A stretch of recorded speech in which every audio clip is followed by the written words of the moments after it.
I say, dog, god, down, drown the clowns, and what now? That gaming, right? What's going on here today? It is Warframe. Welcome back, one and all. Hope you're doing well. Away you are around the world today. There may be a little bit of a gas leak in Warframe. Yeah, but all the same, we here. We are having nothing to fear. It is simply a time to take on the doggiest of days. Once again, as the event has rolled around, welcome in. Christian asking, Ken, are you okay? I'm perfectly fine. Don't know about you. Ask the bot what it thinks the goal is today. I saw an opportunity and run with it, you know? Do I smell burning toast? Yes, but that's because I may have burned the toast. Nah, it's fine. All I had was a korma made up with paprika and garlic, seasoned soy pieces with some caramelized onions, nice lovely bed of rice and garlic and herb naan. The naan is ever so slightly overcooked, but it was fine. So yeah, that worked out quite nicely. That coming off the back of lunchtime of a curried cauliflower, spinach and aubergine sandwich combo with mango chutney and garlic mayo and some thick sourdough bread. Man's been eating well today. Yep. Brother I say wish the dog day rounds were 3 minutes instead of 5. Well, we're going to see how we feel about them. I remember last year having certain opinions on dog days. Yes. But let's see how it fares today. Now, I haven't actually had a look at the patch notes. I'm certain they've changed a thing or two. I know there is some exploit going around. We're not even going to think about it or address it. That is D's problem, and for those who exploit it, and nothing to do for me. Christian saying Candace ate and 2 things fancier than anything I've eaten for literal months in a single day. So, the evening meal curry, it was just the normal bits and pieces I'd go and get weren't in, and so where my ancestors would have to deal with what's in season, I have to deal with what's in stock, and went with something new. Excuse me. But separately to that, the lunchtime one, that was a treat to me. Yeah, I had to go down to the post office, of course, postcards and whatnot. It's a nice, lovely day, and I felt like having a treat. Also because I didn't feel like making lunch, and there was a cafe right there selling lunch. So I bought lunch. It wasn't cheap, but that's what you pay for quality. And that was no meal deal sandwich. That was a juicer. Worth it. Just not something I will do very often. That is a lot of fun budget for the day. But yes, right, let's have a look then. There was a patch with the release of this, or did they just make it go live? I thought there was a patch with it. Did they just turn it on, no hotfix? That's impressive, actually. Yep, they just turned it on, no hotfix. Okay. Impressive. So let's see if this has any deets. New rewards, glyphs, yeah. A drone we got. You just log into that. Alerts to alert things. Skins. An Aurea, of course, I'm going to use an Aureas all the way as well as they can. Some weekends of affinity and stuff. Event changes, here we go. Float your Fury alerts. These special alerts will now override to your melee loadout with the Noodletron and lock you out of your primary and secondary. Fair enough. And so controllers received increased projectile velocity. Okay. A lot of changes then. A lot of changes. Insane goal? Thank you. I did my absolute best to channel it. Green Apple Kiwi saying meal deal carried you through uni. I was very fortunate, at least in food, when I came to university. You see, while some of my friends at university were not exactly the best with their money, I distinctly remember one person having themselves, for lunch, a toast sandwich, and for their evening meal, sleep. That was not a healthy student. I don't know why we put students through such limited budgets as to make it where that ends up being a thing that's not going to be conducive to a good learning experience, but you know what? That's what he ended up with. That was his life. I learned about that the same week that Yeah, the same week that my housemates introduced me to steak. Because you see, that was the same year that I stopped being vegetarian and was exploring a wider palette. I still largely eat vegetarian, but what we had was Roast Wednesday pretty much every week. And roast had a broad definition to it, but we'd go through various different bits and pieces that a couple of housemates were picking up on discount from the shop. And yeah, it was kind of a night and day to go, wow, that was a nice lovely Roast Wednesday. What did you have? Toast sandwich and sleep. Okay. Not going to continue that conversation in your presence. But yeah, I had a bit of support from family to make sure that food bills were never much of an issue for myself. And then, to put it lightly, housemates from well-to-do backgrounds. We didn't need to worry. Plus, we got in very early on getting a decent house for year 2 and 3. And so it meant that we actually got one that was reasonably priced, rather than go half a mile down the road where some of the students were living, where they were paying the privilege of being close to university and nothing else. They were just paying through the nose for that. They could wake up and fall into their lecture in 5 minutes because they couldn't afford their lunch. I don't think that was a worthwhile trade. But hey, to each their own. We got the good house, and boy howdy did the house parties confirm that. So, with all of that Kendall out of the way, you know what? Is there a there's random loadout, but that doesn't do what I want to do. I don't want to fully randomize my loadout, do I? Unless, do I have a loadout called random? No. I haven't. Oh, wait, here it is. Lol random, sure. There we go. And I actually need to select it. That is what I'll take as a frame. Easy. Now, I've not done the initial event bitsarinos. Where are they? They are... yeah, here. I've not done these first ones, so if you also haven't done those first ones and would like to go on a run through to get us towards that Mission 4 unlocked, you can join me indeed in game. Send me a message in game, look engineer, I'll bring you on into the squad. Exclamation mark join if you don't know how to do that. Oh yes, indeed. So say I have to force myself to not do that, I assume referring to the cafe sandwich, without budget concerns. Yeah, I budget to have a fun budget, specifically. I create my budget so that I am allowed to have those moments of whimsy, those moments of, you know what, I'm just going to go ahead and grab that. Because otherwise, it creates this mental barrier of running into things you just can't have frequently.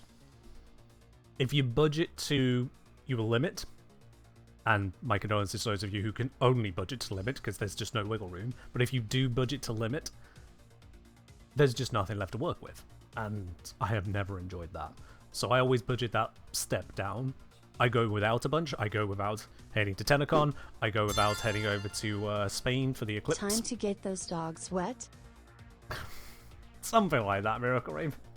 Something like that. Thank you very much for the 9 months of support on the channel here, much appreciated. Adding to the fun budget. But yeah, by having that little bit of wiggle room, I then can indulge in the occasional well overpriced sandwich, but probably just the price accounting for cost of living. Plus, it was not a small sandwich and those were not cheap ingredients, they weren't messing around. It was quality. Yeah. Kelsey, I had a can of chili and mashed potatoes every day for lunch. Was happy with that. I mean, so long as your evening meals and breakfast were, at least one of those was more varied, sure. There's a lot of room for just kind of staples. It's, again, what our ancestors had. Staples. Not literal metal staples. Staples before staples existed, you know what I mean. Yeah. Alright. But yes, indeed. If we have people who would like to join in on Dog Days, send me a message in game. I'll bring you into the squad. We'll carry straight through this, get to that Mission 4 unlocked, and then we'll slam it home on a repeat. Until I've decided there's nothing more I wish to do with it. We'll see. Depends on how it plays now with the change to the projectile velocity. Crescendo also looking to join on in. There we go. So we've got Mirror Lab and Crescendo. One more space available. One more to go. And yes, do be advised, you cannot be dragged into Mission 4 if you've not done Missions 1, 2, and 3. So you do have to do those at some point if you want to join anyone on Mission 4. Mission 4 is the repeatably farmable one for the actual decent number of pearls. Yes. Alright. Looks like we've got our crew. Let's get this going.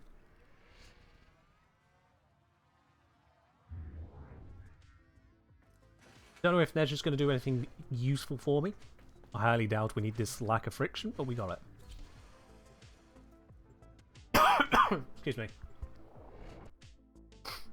Ah. That'll be the paprika.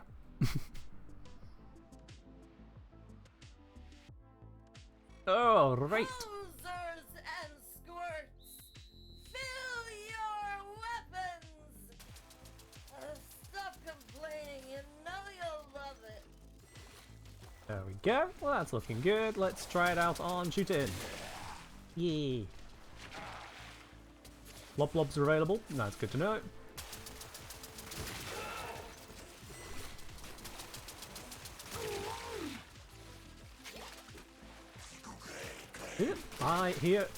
I'm being flanked. Oh, I should probably turn on the enemy highlighting, not gonna lie. They are well disguised.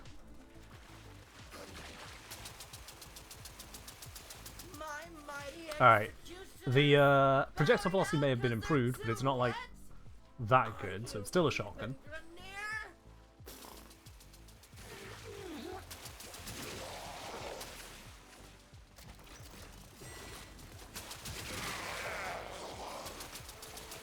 I could go hunting down lobs, but I'm trying to get used to the good old Sokatron, I believe it's called.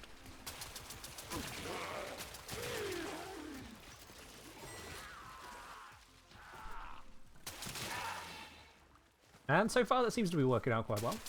This one's being dragged away by someone all the way off out to the edge, but it's all good.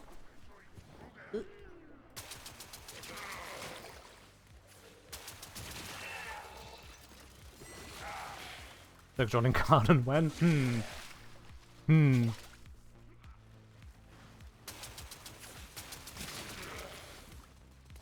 think I got that kill, but it felt like I missed. I missed a quick reload on that one, which is unfortunate. That is too close to someone else. We're going to be fighting over kills.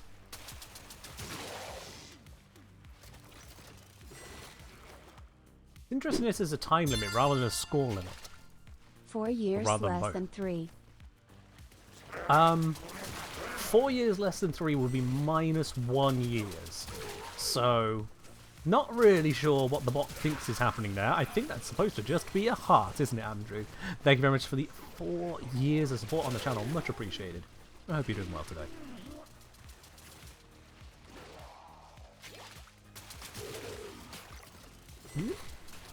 Let's see, 4 years gives you the golden teapot, if I recall correctly. Which is a very, very shiny teapot indeed. How are we doing here? Oh my.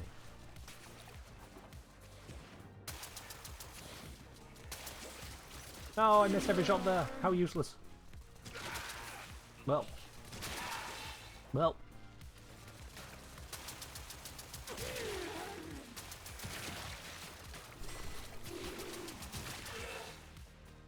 You know, I can't tell.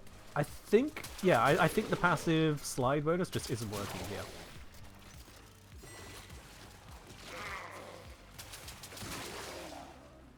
I think it's just not working.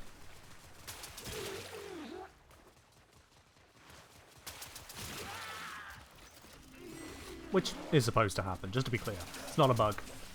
You're not supposed to have access to your Warframe stuff here. Where are the targets all spawning? Because they're not spawning near me now.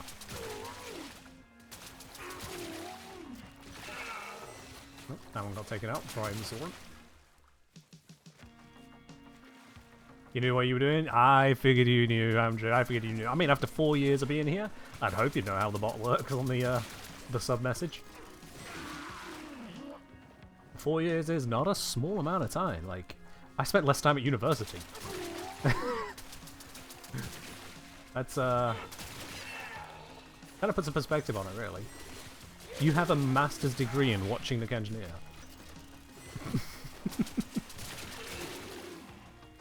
There'll be no exam.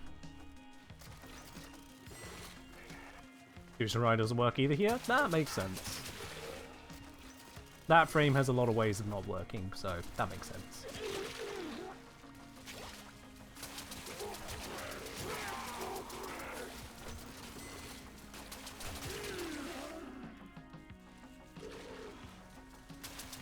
Curious, has anyone gone down? Nope, no one's gone down yet. That's good.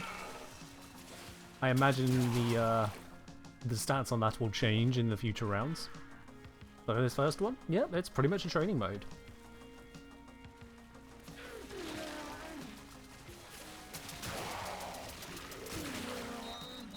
Huzzah! Back in your corners and wring out your unmentionables! New round! Ta-da! Fair enough, Meljade. I won't be exploring or even looking into the hows and the whys of the arc gun bug. I don't want to know about it, to be honest. If Steve made it clear that it's a bug and it will get fixed in a week, then it's a bug and it'll get fixed in a week. And that's enough for me on that one. Inbox message.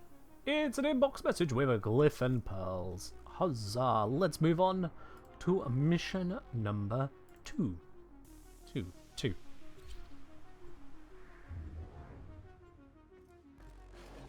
Yes. Shezbot saying, today I got banned for not being human, saying that certain actress playing Warframe is scary. What? Right. Sorry, Shezbot, sounds like you've got a lot going on there. And I'm not going to inquire into this context, because all about being banned, that's... If you didn't get banned from here, it's not our table to deal with. Best of luck with that.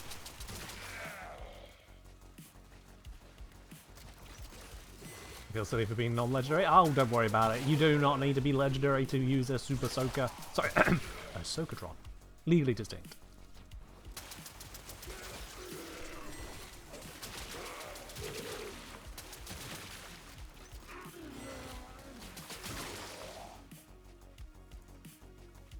They're good. They have leveled up here, but it's not enough to make them... okay, never mind. My hit points did get a little low there. Be a bit more careful than that.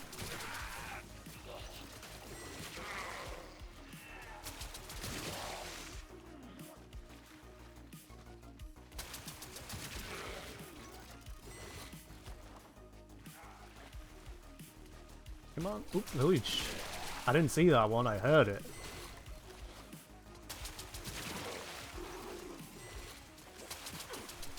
I am about to go down, I think. Let's run.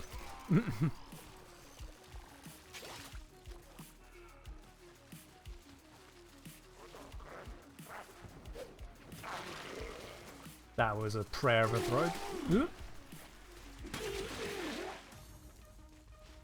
There we go, lob success. And every single shot there missed. What, is this one immortal? There we go. I need to remember where the lob spots are as well. That'll make this more effective.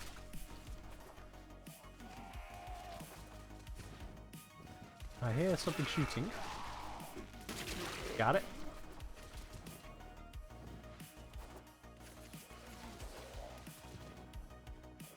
Over there, I see the movement. Nailed it. Nailed it.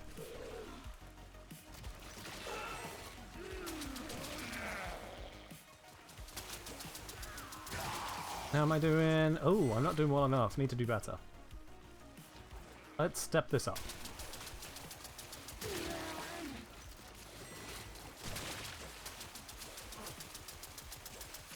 How fast are you moving?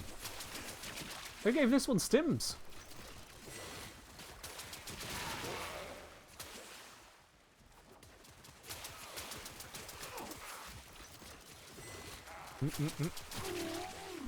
Hit points low.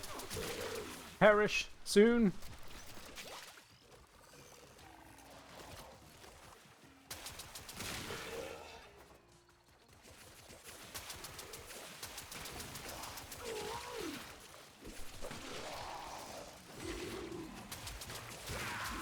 There we go. Still not quite gone down, but I am the only one who's missing hit points. So I appear to just be face tanking everything, apparently.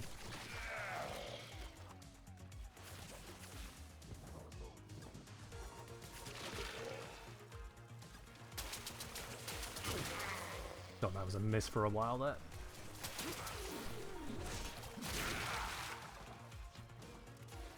Ah, this is indeed a thrown weapon. For better or for worse. Don't know if I want to be using that so much, but it's working.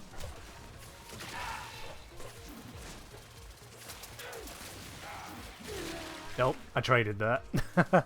We literally took each other out. But no, I'm still behind on kills. No. Must step it up. Or I can just observe someone get both of those kills while I'm crescendo.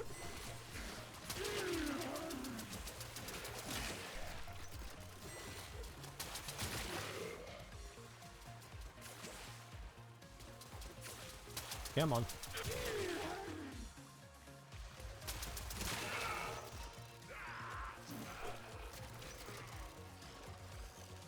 Where are targets?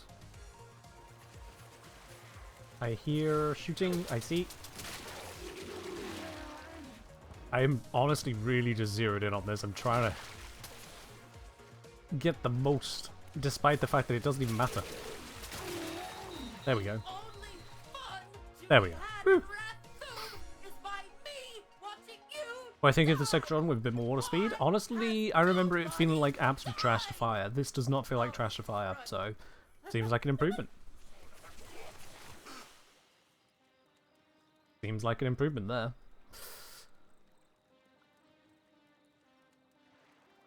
That said, I gotta step up my kill rate. That's just not good enough.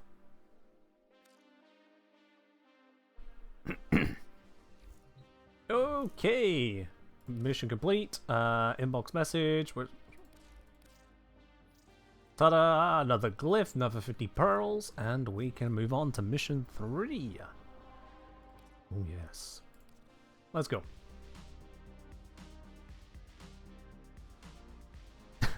Maybe I'm saying they're too old to be good.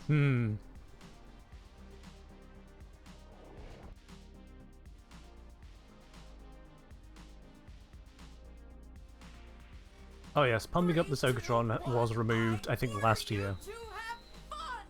Ding, ding, ding.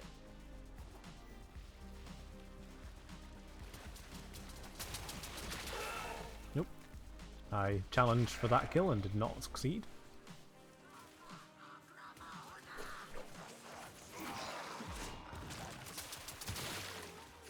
That did not do the damage I was expecting. However, lop lop. 1, 2, 3.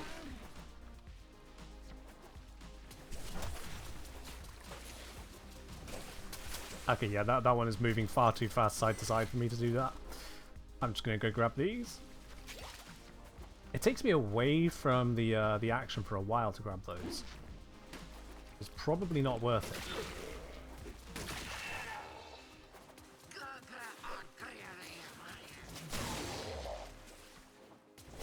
That still works. Oop. Heavy hit. Oh, come on, I had that. It didn't want a melee for me. Whatever. Socatron works. Use Socatron. Socatron keeps me in the action. Socatron can deal with multiple targets in rapid succession if I can aim correctly. Okay, well that was more work than it should have been. You got that kill.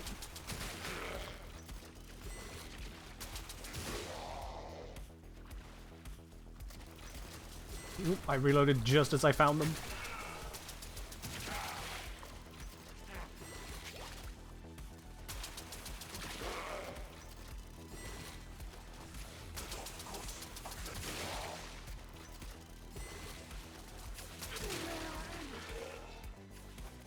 Look up on that one. Mirror Lave got those.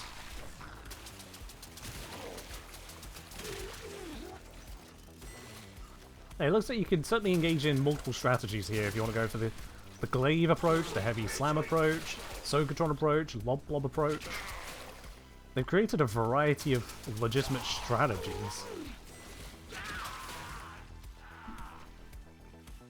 Just curious.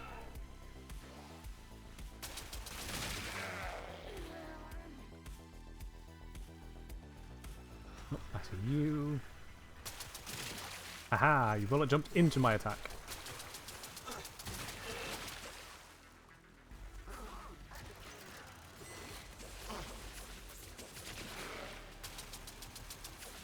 Okay, this time it bullet jumps over it. Mildly annoying.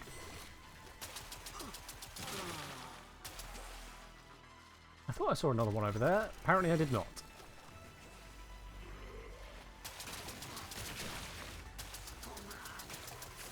Ooh, I missed every shot on that one.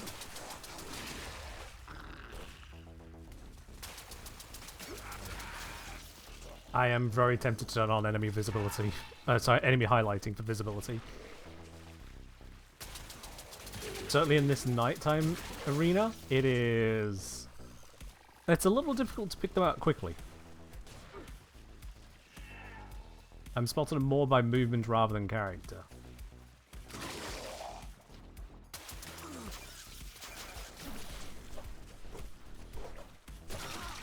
Oof. I am out of ammo. Whoopsies.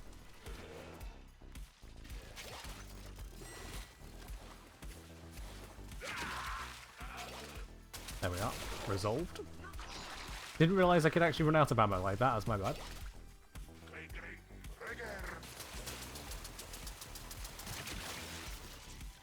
Messed up the reload because I pressed reload to start reloading as it started. It happens.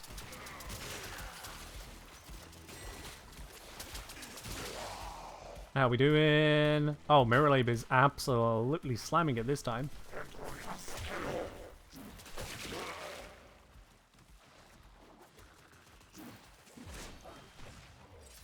Let's try that a little bit more. Oh yeah, you can see why that works. Actually get them? Yeah.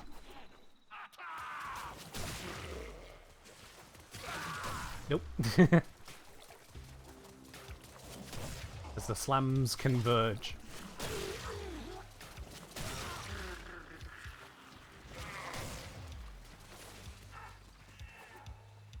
Where are they at? There they are. There we go. Submission 1 I had the top of it, Crescendo had the second, and I think Mirror Lab has taken a very convincing mission 3 there. Interesting. There's Sitol? Yeah, Sitol.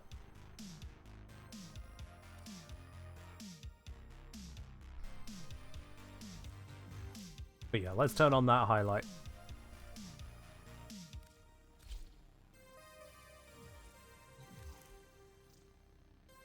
Ta-da! Next round of bits.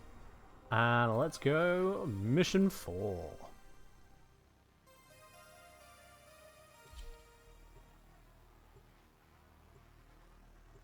Luke Mackay saying, would be cool to have Sokatron reload animation cancel. I mean, you literally hit the correct spot of the reload and you expedited a bunch.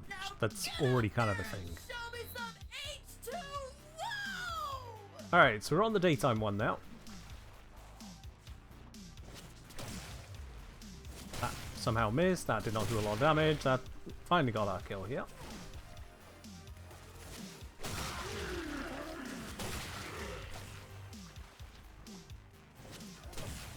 Oh my. Yeah, that slam strat might not work so well if they've gained enough hit points to not get slammed out of existence so easily. Yeah, that was pretty much direct. Non-kill. That's taken me off the idea of that.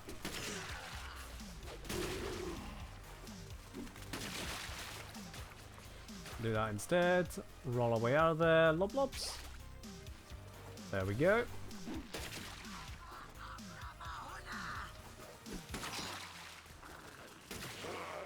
I could just kind of roll through the lob lobs. Get them there. Reload.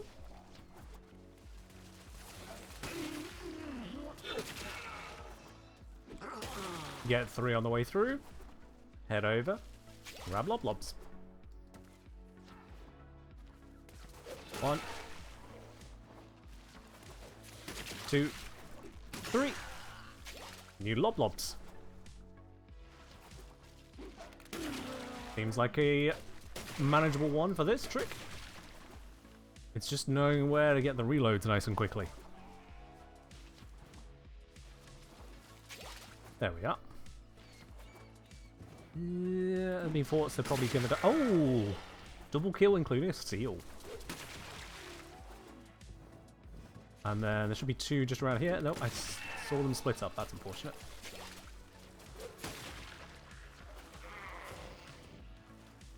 One, 2. They split up, so can't get the 3. Can't get the double. We'll just go for 3. 1, 2, and whoop. That missed. Is there a Loblob spawn over here? Doesn't look like there is, no. That one's on respawn because I went to the wrong one.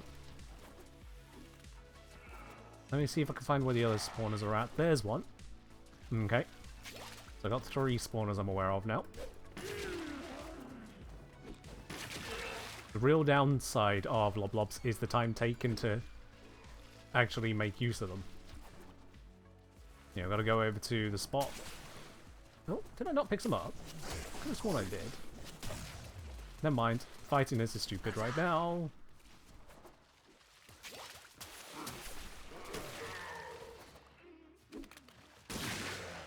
There we are. 2 for at least makes that up a little bit there.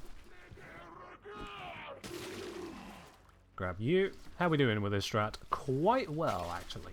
Quite well indeed.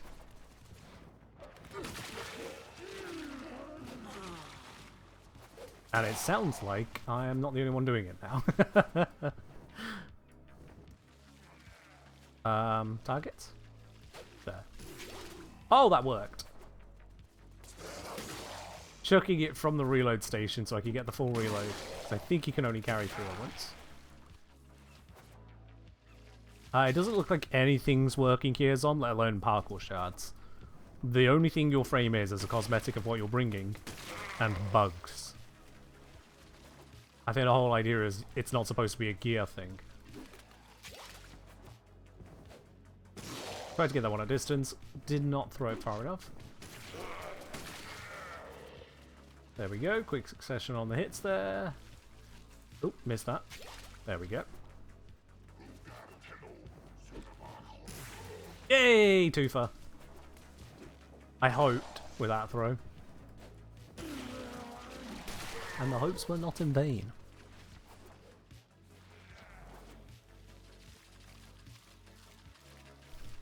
This is not the right spot. There it is. Get the twofer. Nice. Oh yeah. Oop. Someone beat me on that kill. That's fine. We'll get this one. Head over for the refresh. Long range shot. Missed. Twofer. Hit.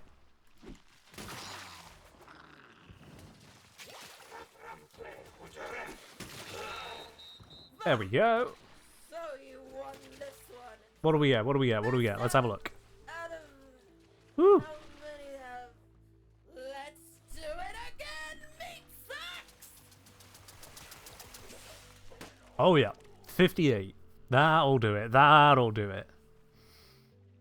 Woo!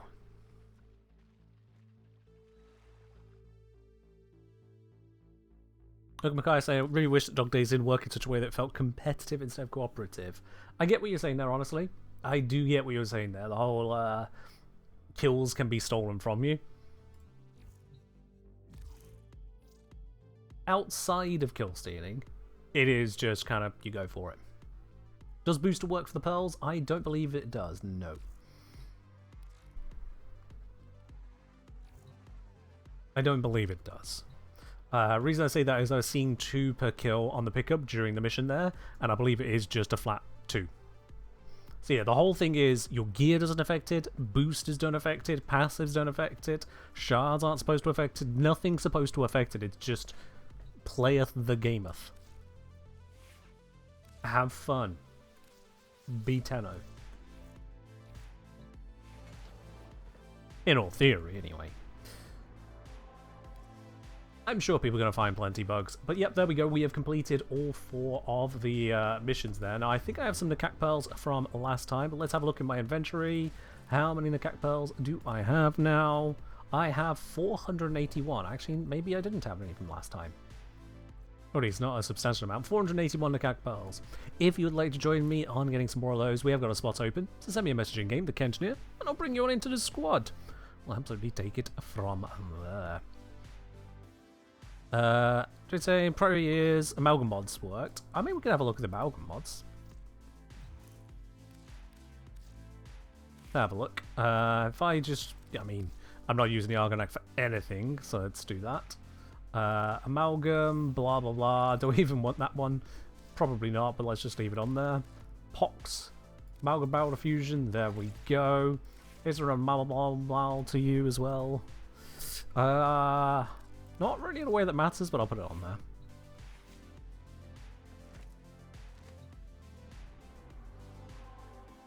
But yeah.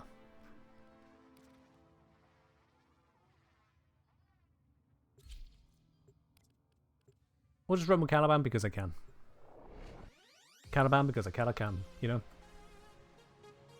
Also, I didn't notice, during all that, Wally had a request for a music change. Okie dokie. Hold on a second.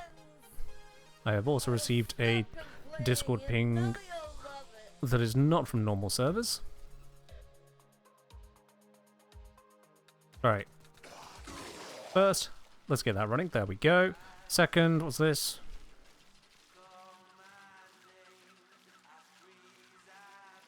Alright, yeah, that's fine. Cool.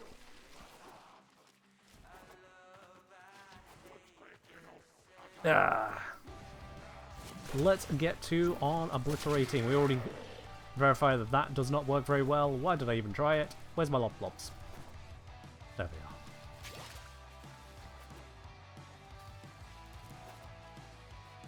are. Alright, how many kills behind am I? 5 kills behind. Let's see if I can change that. You got a 5 kill lead on me. Oh, if I can pull off some more hits like that, you know I will.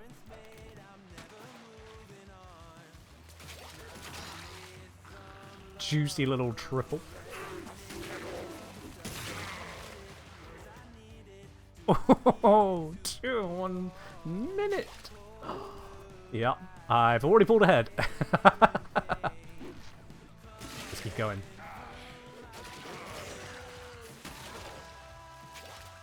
Loblobs are the way, honestly. You don't have to be hyper accurate with it. They regen nice and quickly. You don't put yourself at extended risk utilizing them, and they're a one-shot kill.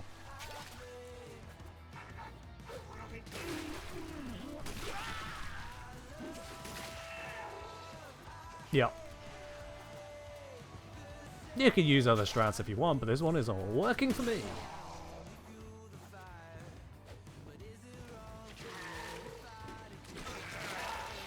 Damn, I think I missed all of those just a little too tricky a contest there.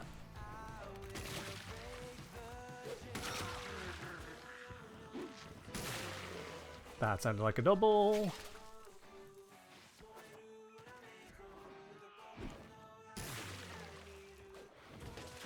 Ooh, I tried for 2 there. That was greedy, I got 0 for it. Yeah, it's working.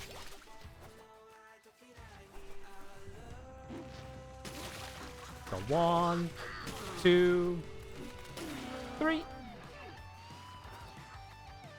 If it's also a lot of blobs because of the ballistics, yeah, they do travel in a good arc, don't they?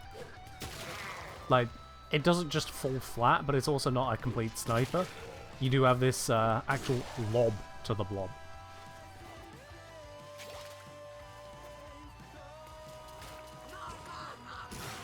That's a double.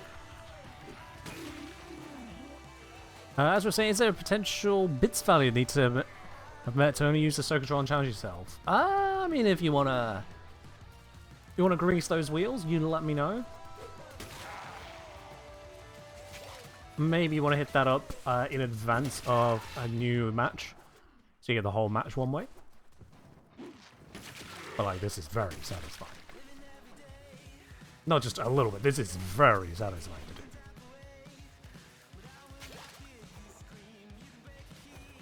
Double. Oh, almost a triple. I didn't even see that one was there to get.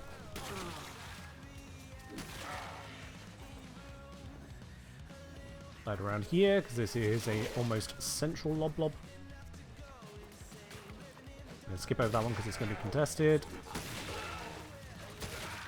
Oh, I missed a double there.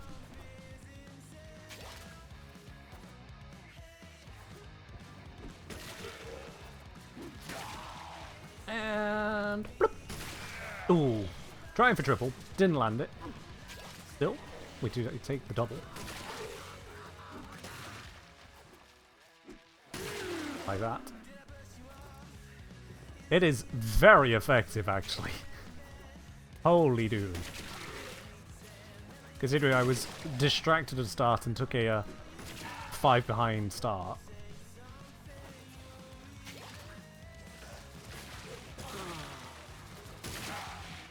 Sorry there, I think I stole those from Crescendo. Oops, that was a miss. Purple? Yeah, I think we got time to make that apple. There we are.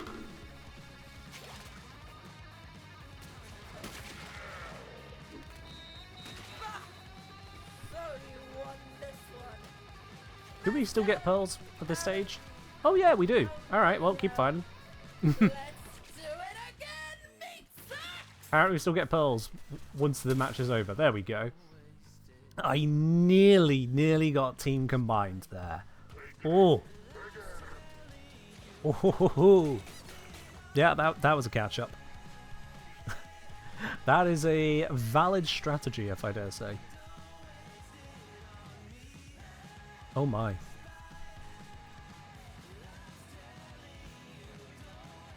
Alright. Let's consider frameage. If I switch to Ivara, she doesn't get any kind of, enemy radar, does she? All the other passives shouldn't work, so why would this one work?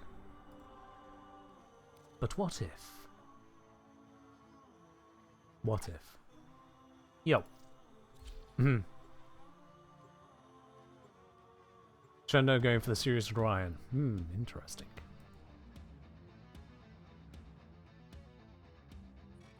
Are you ready to get wet? Sure, fix the gas leak, whatever. Don't bother me with details. Where is the thing? Is the thing with the thing of the thing? Why do I feel like I'm lost on the map that I've already just learned? Oh, it's because they hadn't spawned. Right. That's fine. They only got 2 kills whilst I was looking around like an idiot. And my enemy radar is not working. Now we know. That passive is also not a functional passive. Yeah, I think we can just write off passives at this point. Oh, the time double. No, please. I am just a Navara. Ooh, someone took that one from me. No matter.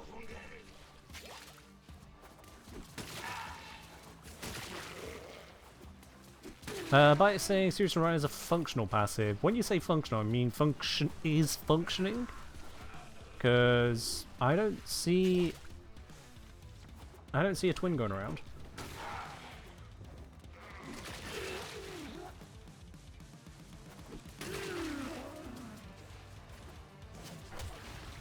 Oh, am I too quick on this?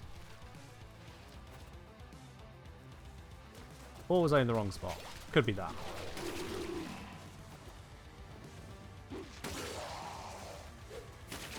Ah, didn't quite line up the double.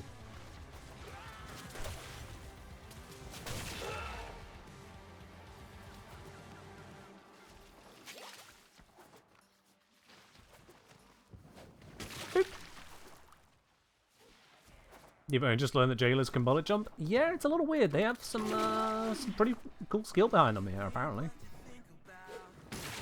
Oh, mid-air. Not only was I mid-air, he was mid-air. Still got hit by it. It's a substantial AoE. Oh, missed that.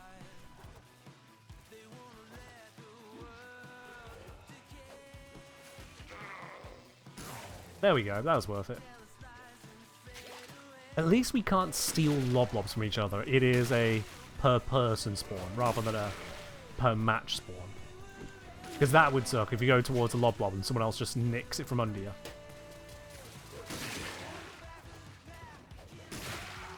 Double-double.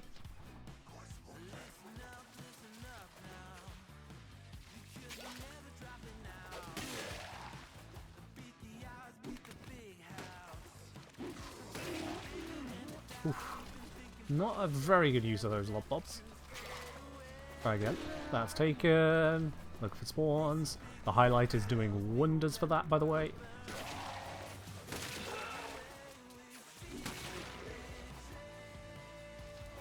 And Crescendo confirming twin is not a thing. There we go. There's also regular pearls. True, true. Yep. I think that was introduced in response to those who don't want to deal with exploits in public, to put it gently. Oh, I got soaked. How very disappointing.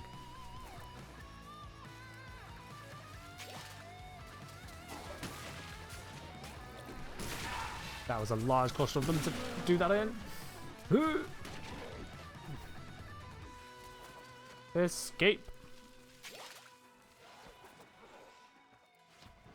Heavy weapons are available if keybound. Oh, is that what does it? Nope. That is not what does it. But let's not try to explore that any further, thanks. It is an exploit, so let's just not go there.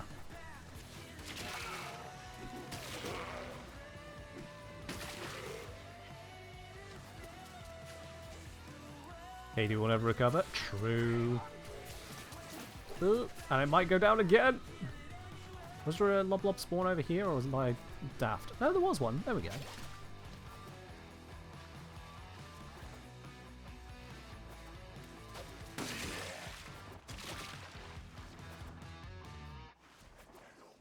That's a duo. Got him. How are we doing on this? Oh, yes.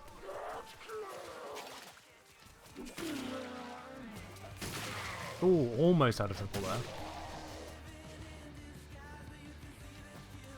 there. This word from D was fine, don't do it in public. That doesn't sound very fine, considering they are also patching it out. That is a case of, look, we're not going to start banning people over a silly fun event, but at the same time, guys, it is objectively a problem, and they're going to be removing it. That's very much not, it's fine. That is, we're not going to be arseholes and just cut everyone down who tries it. That was the wording from them. Yeah. We're aware of a bug allowing players to bring heavy weapons into Dog Days alerts, resulting in regular Dog Days gameplay being disrupted. This issue will be fixed as of August 12th with our mere Shockwave update. Understandably, some players may not wish to participate in Dog Days until then. If you choose to exploit this bug, we ask that you do so outside of public matchmaking. While Dog Days is a fun summer event, there is no need to disrupt other tenors' experiences. That is very much not a, it's fine. That is a, we're trying to not be the bad guys here, but at the same time, this is clearly not supposed to happen. There. I know some people operate on a gameplay basis of everything that is possible is permitted. I don't subscribe to that philosophy. I do not subscribe to that philosophy.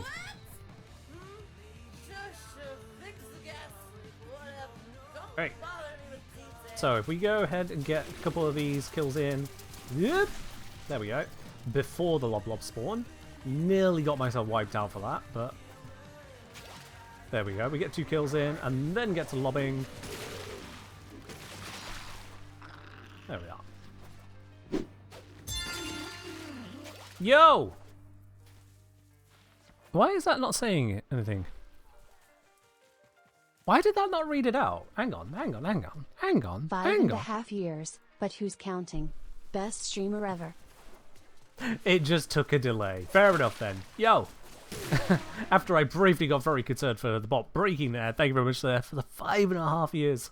Oh, but much appreciated. And how often do y'all see that Founders ban around here, eh? The troll delay, I know. When even the bot has to find a way to troll me. Although, knowing Hobbit, there is a hidden character in that message somewhere that caused a delay. Just like 20,000 hidden spaces truncated in the message, but they're there. I wouldn't put it past him. I wouldn't put it past him. Over here. Thank you for screaming. I know where you are now. Haha. And yo, at the same time with that, we got King of Goblins with the 14 months of support. Much appreciate that, King of Goblins. Hope you're doing well today as well. Absolutely.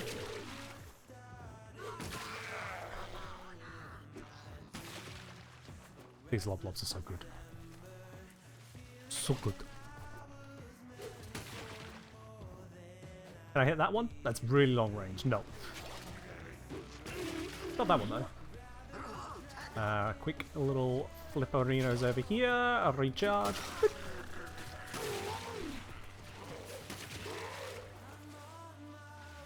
The effectiveness. It's so strong. And the thing with min-maxing like this is that it also means a fast farm of macaque pearls. Oh, apparently I used all 3 there and I didn't notice.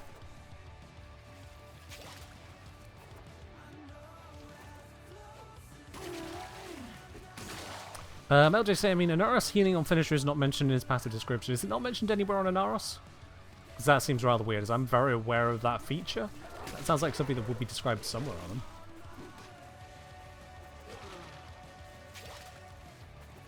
And as much as we do love Warframe, DE do have a tendency to not say what they actually mean, or even be correct at all, when it comes to describing various weapon, mod, and Warframe ability capabilities.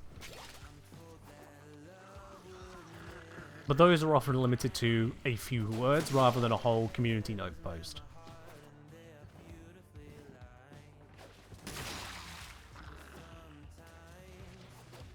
Yara's lifesteal hidden ability tips? Yeah, so it's in there. It's badly in there, but it is in there. It is bad, but it's in there. Something like that really shouldn't be in the tips, because it's not a tip. It's not a, hey, did you know you can do this with this? It's a whole ass feature. That'd be like a tip. Oh, by the way, Harrow gets double overshield capacity. Did you know?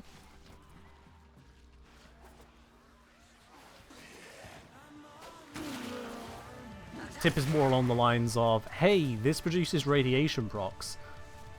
Good way of distracting enemies to allow you to do something that requires enemies to be distracted.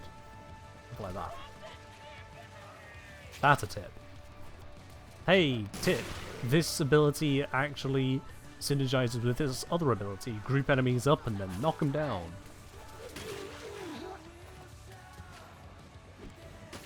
Hey, that enemy radar you get on Ivara, that stacks additively with other enemy radar benefits. Put them together for the biggest effect. That kind of thing. Ah.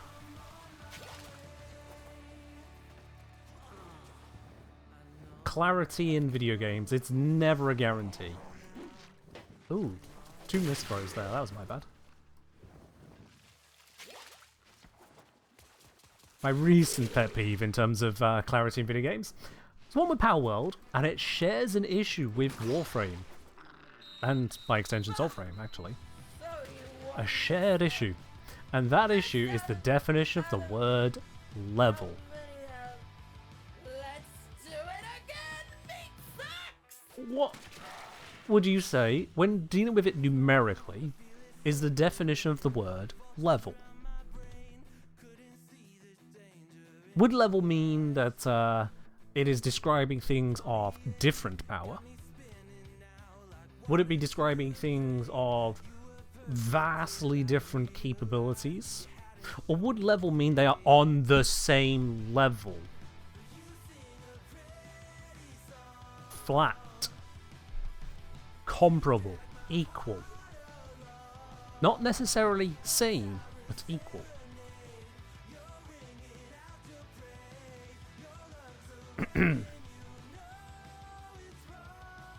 Level in Warframe gets absolutely thrown around with no good rationale behind it.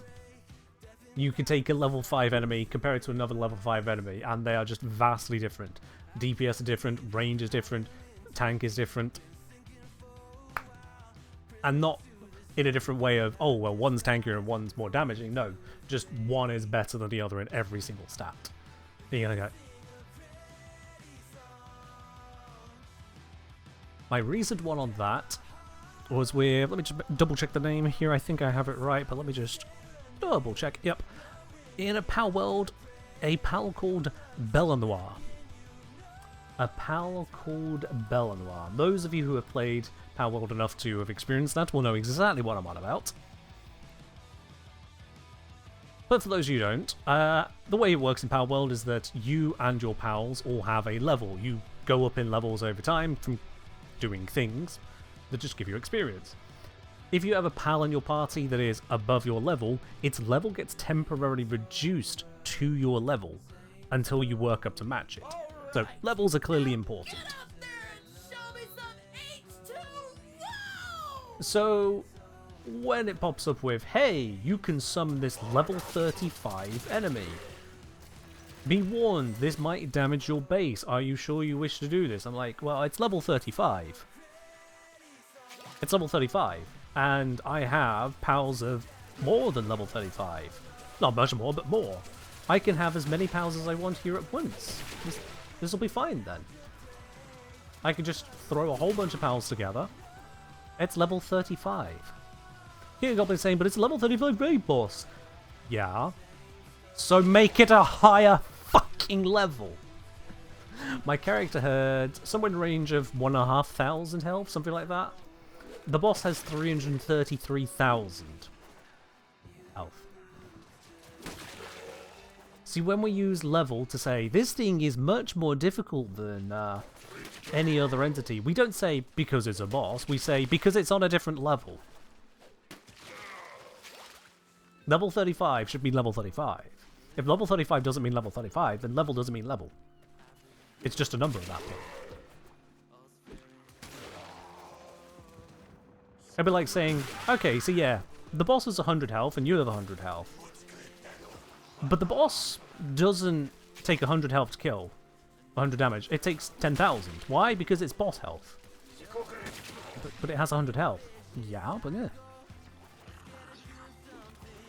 And it's saying level 35 boss should be beatable by level 35 team. Depending on your definition of that as well. Point is that when a game up to that point is going, hey look, here are these things, they are level 35. Here are all of these other pals, they are level 35. This is what a level 35 looks and feels like. And then out comes this thing which will wipe 100 pals of up to level 37, I think the highest was I had there. All 100 pals obliterated. And the boss was only half health. It's like, this is no longer a number I can work with. This doesn't give me a number. This doesn't give me any interaction. I was completely underprepared because it lied to me. Goblins say they'll be like asking Eidolons to have more level because they have to be more or less like Grenadier Lancers at the same level. I mean, what's wrong with that, Goblins? If I see a level 35 Grenadier Lancer and a level 35 Eidolon, the only reason we know the Eidolon is massively, massively more powerful is because we've experienced it. This is a common thing for people new to Warframe, to look at the level of a mission and go, okay, so what's the difficulty then? Can I handle a level 15 mission? My Warframe is level 12, my weapon is level 10, and my account is level 1, so is a level 15 mission doable? The number is meaningless. It is entirely used as a modifier for the base stats. The invisible, I must add, base stats for any practical gameplay. It makes the number functionally meaningless. You can only through experience get a practical expectation as to the power of individual units of a certain level.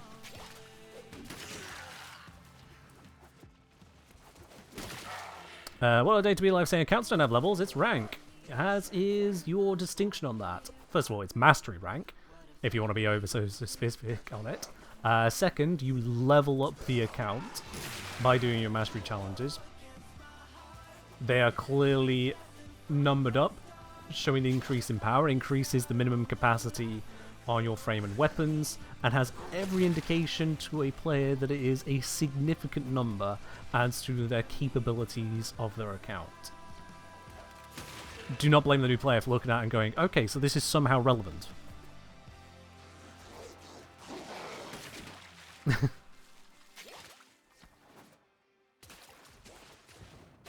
Is a strong pet peeve of mine, honestly, that information is presented as if it should be comparable. Certainly to use the word level when there's anything but level with it.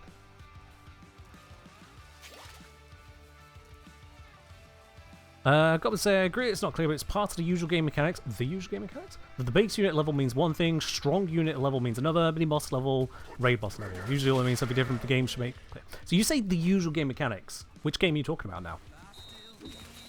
Because you take a game like RuneScape, and bosses were not of poxy little levels.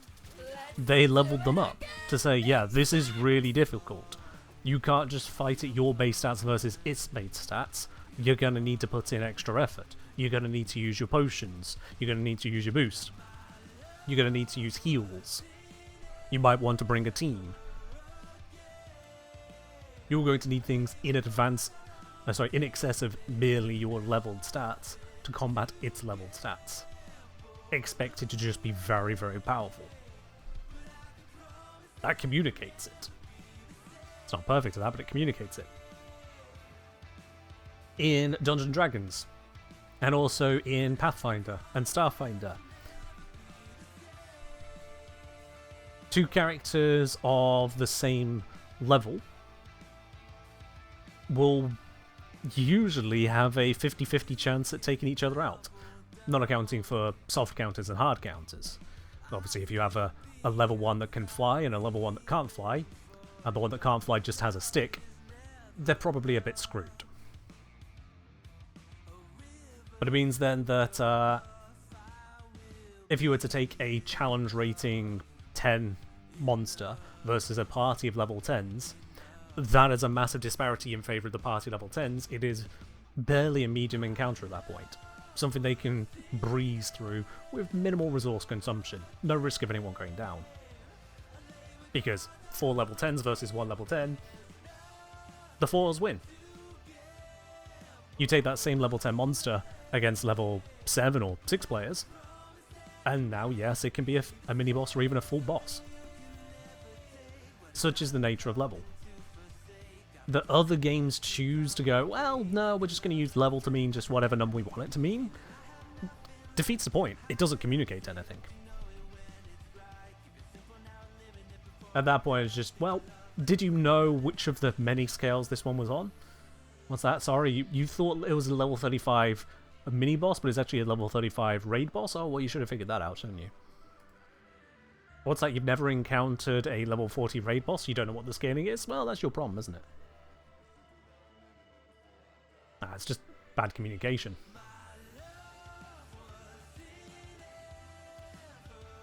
It's just bad communication at that point.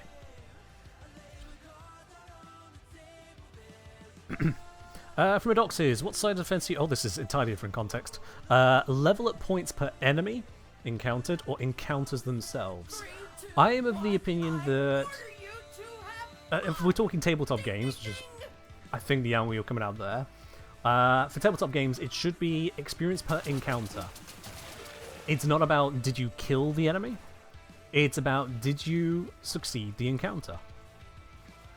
So if the encounter is a whole bunch of level 1 goblins, but they're set up in such a way as to be a real problem, then you should get a real problem's worth of XP. Whether you kill the goblins, trap the goblins, pay off the goblins, whatever solution you want to come to, it should be a case of you had a serious problem and you dealt with it. Meanwhile, if it is a single high-powered enemy but you're even more powerful, you just do a cakewalk of it, well, that's cakewalk XP. That's nothing. Doesn't matter what your cakewalk was. If it was always going to be easy, then it was always going to be easy. I strongly believe in encounter-based XP. Because then it moves away from death being the XP. And instead it's about the objective. What is the objective? If the objective means you have to kill, then you have to kill. But it allows there to be nuance in that thought. Pisco saying, I'm going to say, y'all don't get the full XP because it got away. Well, that comes down to what was the objective. If the objective is capture the guy and you don't capture the guy, yeah, no, reduce XP. You messed up. But likewise, if the objective is clear out the dungeon, make sure there's nothing else nasty living there anymore, yeah, cool. Alright, clear out the dungeon. There might be bonus XP for hidden rooms, hidden treasures, that sort of thing. Yeah. There's a random encounter. In that case, a random encounter and someone gets away, that is an environmental thing for me. For me, an environmental result. So, oh, he got away and alerted others. Or he got away and joins up with the next group. You've now made the next fight harder. He gets away and knows where one of the hidden treasure rooms is. He takes his stuff and goes. That sort of thing.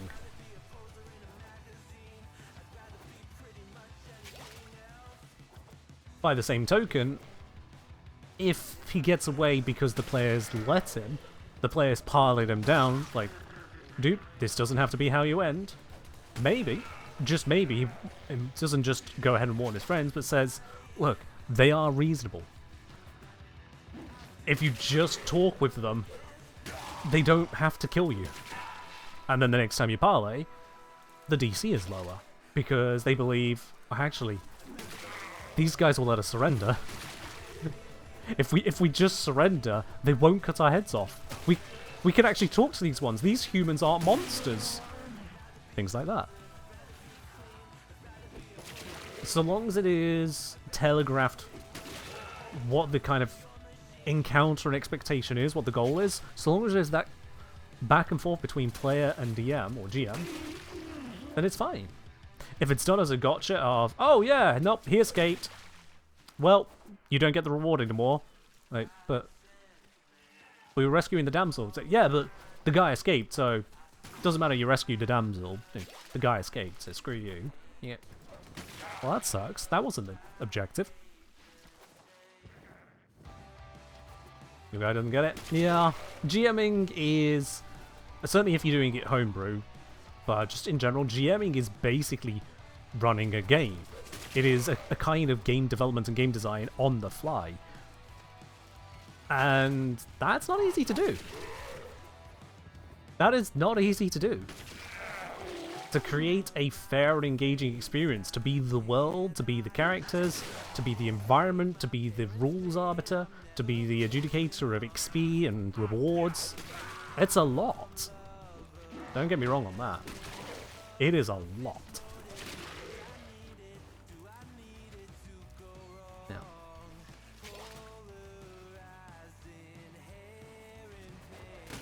Oh yes, Sito, absolutely. Having the world continue out of player's sight is a big deal.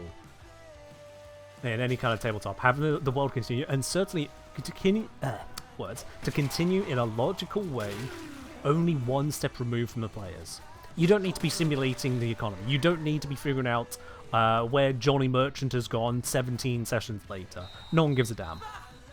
That kind of specificity doesn't need to be there. But if you've got it where the players interact with something and they set any kind of precedence or experience... They were pushing me. Had to take them out.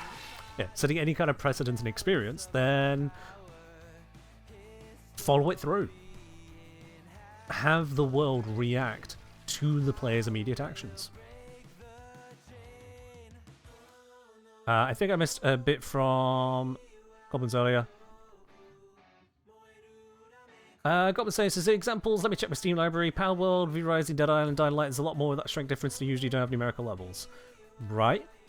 Okay. So, you've got some games in your experience which use levels in a way that I would not be happy with, including one I've already mentioned, and then others which don't use levels because they gave up on pointing that out. Or just decided that using levels is not the system they wanted to use, because people get an expectation of what levels mean, yeah. No.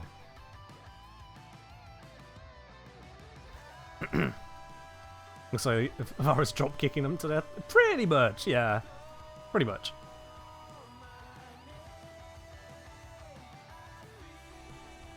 Zippy Dragon saying levels are commonly used to display what level you should be at when doing the content. Very common in MMOs. To an extent. To an extent, yeah. And it's, again, addressing that whole, okay, so what is a level? When you have... Power World is the example that is launched from. When you have the example of, hey, you have a level 35 pal.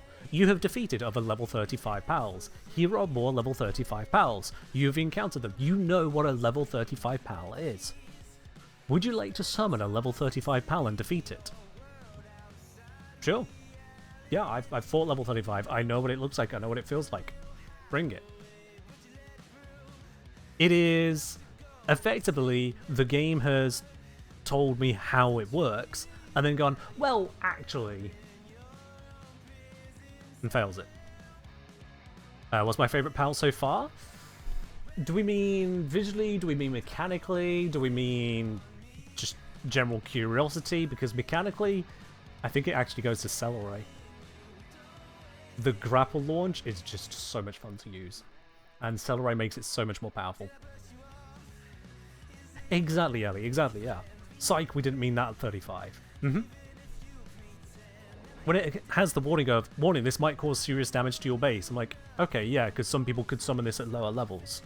They may not be prepared for level 35. But I've gathered pals for it. I have level 35, so... A base with 14 pals, some of them as high as level 37, versus a level 35, this should be easy. As the game didn't tell you something a boss. It told me it was something a boss of level 35. Well, I fought level 35. That's... I don't know how many times I can stress this. I fought level 35s repeatedly that were pals, and it's like, here is going to be a pal that is level 35. It wasn't slightly stronger. It was overwhelmingly stronger. I have had encounter after encounter after encounter, both before and after that, where I have either not died or maybe gone down once and had to rethink my strategy. This thing took me out 10 times in 10 minutes. Every time it glanced in my direction, if my shield was not up to shield gate with, I just died instantly. 100% death. Most of my pals could survive 1 or 2 hits. Some of them could maybe get away with 3. It had these massive AoE attacks which struck every single active pal at once, 14 active pals simultaneously, and would wipe out almost all of them with 1 attack. What the... That looked weird for a moment. Don't know why. Wasn't paying enough attention, I guess. This is what I say when it was just completely untelegraphed. Its opening attack, all I could see on my screen was just a purple energy beam. My entire screen was replaced with just purple. Many different shades of purple, all of them death. At that point, what is the point of calling it level 35?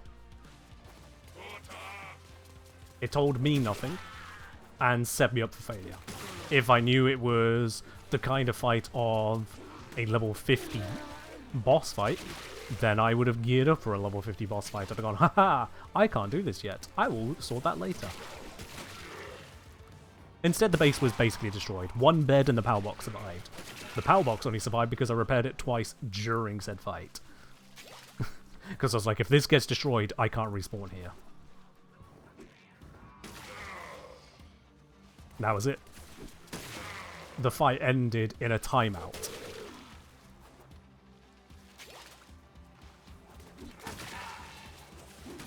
Exactly, Redoxes. And again, my point is that if something says level 35, oh, but it's not levels, I was like, okay, so what number is it then? What does this mean? Imagine you compare the attack stat of two otherwise seemingly identical guns. One has attack stat 200, one has attack stat 500. Which is more powerful? The 200. Why? Because it's the powerful one. Did a child write this?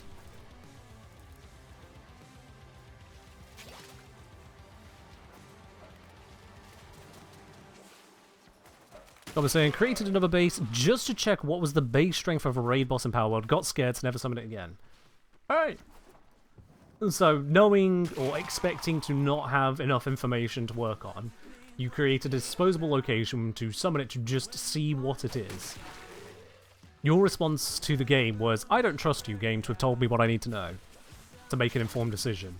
So I'm going to sacrifice the summon and sacrifice a base, albeit a throwaway base, just to find out what I'm even up against in the first place. Yeah. Which could have been accurately portrayed by it having its actual level.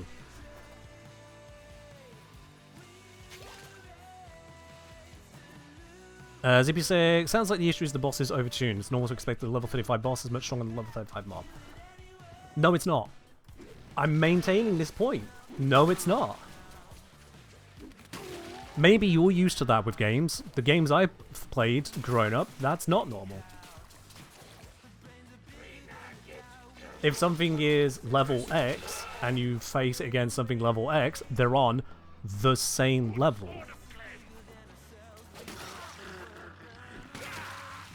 That's how I've always experienced it. You can have type differences, you can have sensibility and tactics to basically get around level differences. You know, oh no, I am weaker than you, but I'm smarter than you. Haha. I can deal with my weaknesses and target yours. Sure.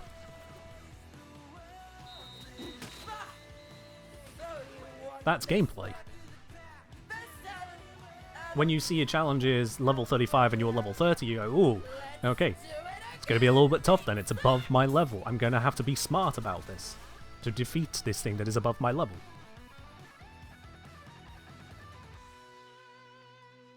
Yeah, nuclear pork choppers, the same experience there. Say, their raid bosses, they're being power weld. Their raid bosses are inexplicably fuck you and everything you have. Orders of magnitude above everything else in the game. You're expected to have an army of optimized pals to take them on. This is explained precisely nowhere.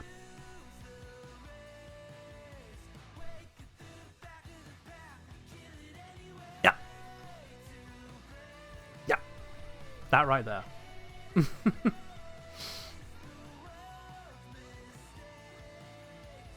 The whole point of having levels is to show when something is on another level. That's how we use the word. Hey. As if you say, as previously mentioned, it is very common in MMOs or JRPGs. When you say it being the whole bosses used the wrong level, which if so, good to know that MMOs made in every country other than my own was doing it differently. My bad for growing up where we use the word level to mean level. Maybe it's a translation error. Alright. Choc, thank you very much for the Prime sub there. 17 months of support. Much appreciated. Choc saying cheers from the UK. Cheers to the UK from the UK. Oh. There we are. Some self-congratulatory cheers.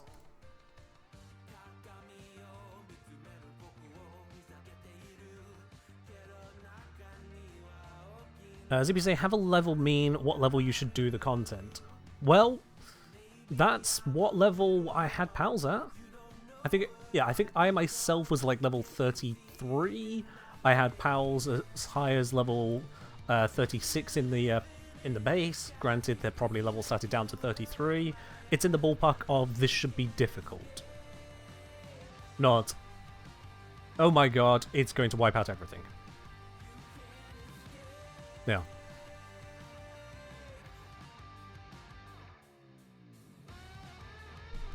You take level in almost any other experience than these games. Almost everywhere else, a level means on the same. Comparable. Oh, yep, fair enough, Mirai. Absolutely valid there. And dropping out. You do not want to burn out on dog days, especially as it's rather ironic to burn out on water. Yes, absolutely. If anyone else would like to join in and take Mirai's spot, we've in fact got 2 spots available. Send me a message in game, the Kengineer. I'll bring you to the squad, and we can lob more lobs and everything else along the way. Grab yourself all of those Nakak pearls. I'm now up to 1,325. The freeze pretty quickly, it seems. Although I need to see just how much everything costs in a moment.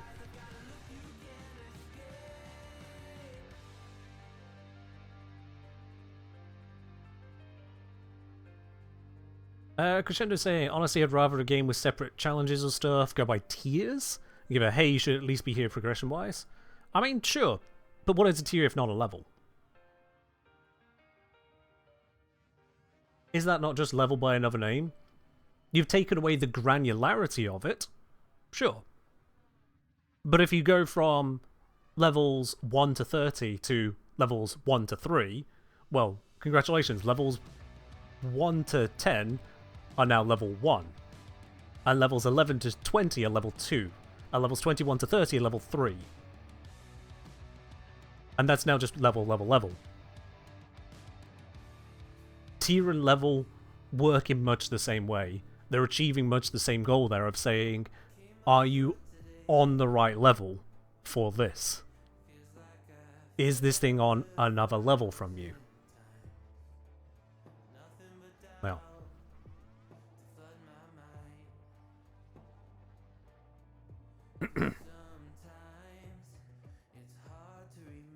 Alright, you say, must burn out on dog days and fill my ship with roller foofs.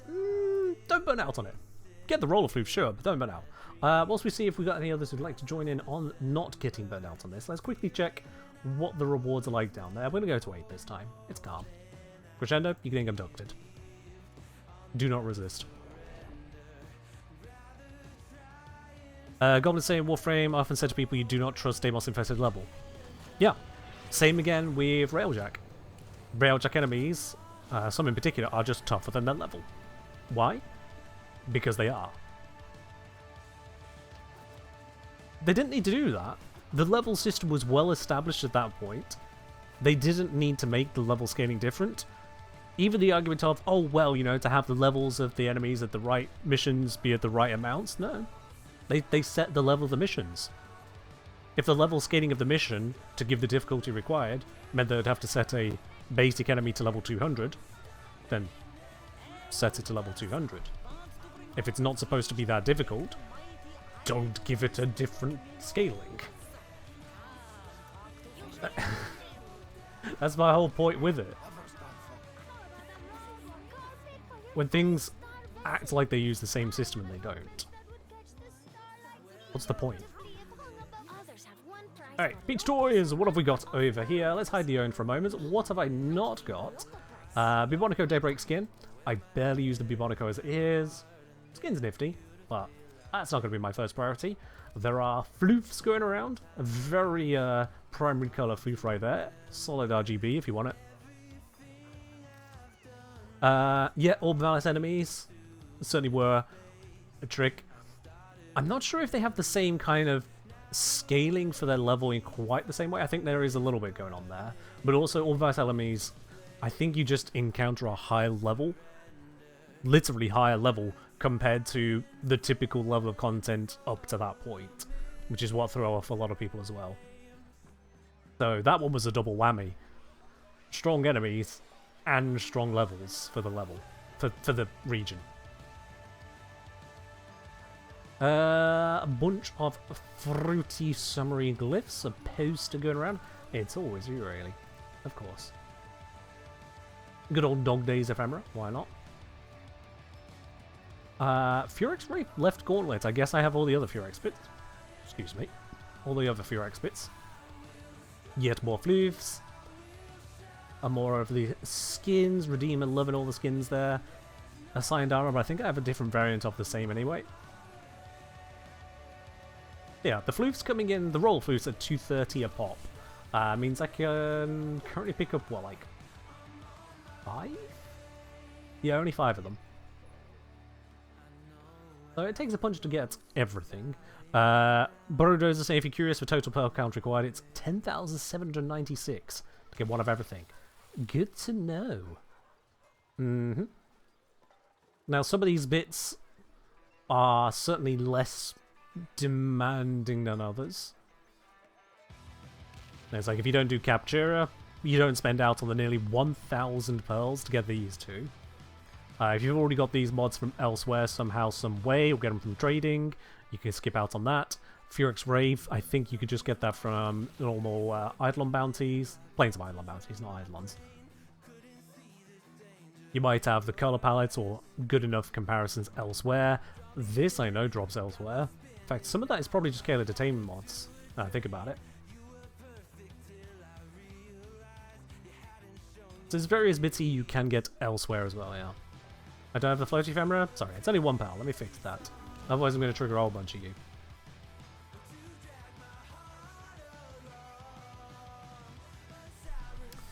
Zippy say, get the use of level conflicts with what the word actually means. Just saying that the alternative meaning is well established and more common than you portray it as. Seems to just mostly avoided the games that use it. I don't recall portraying it as particularly rare or giving any amount of commonality to it, but fair enough if you've taken that away from it. My point is more that I didn't like it, not that it's rare. I'm allowed to dislike something that might be more common than I seem to have portrayed it. My dislike was rooted in it communicates a falsehood. It's not about how many times games decide, oh, this falsehood is fun. It is still a falsehood. It's like it doesn't matter to me how many games involve RNG-based microtransactions. I still think they're stupid. Sell the item.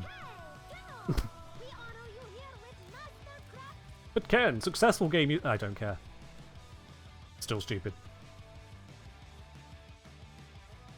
Sense of pride and accomplishment? Nope, still stupid. You'll find it's a very consistent approach. Alright, I think I've just left Crescendo down there. Crescendo? Assuming you're still in for more. Let's re-abduct you.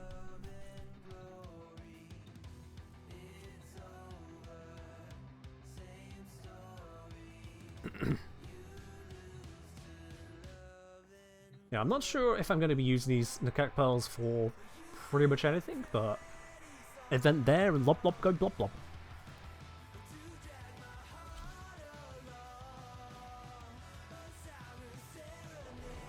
blop. Goblins, you're speaking from a position of usually, as if your experience has measured across the breadth of the entirety of gaming cultures. I would strongly advise not falling into the trap of taking one person's experience and considering that to be a measure of how things work. And to once again not forget that I did not state as to how common something is, but rather how frustrating it is. Whew. Might need to level up what we're arguing here.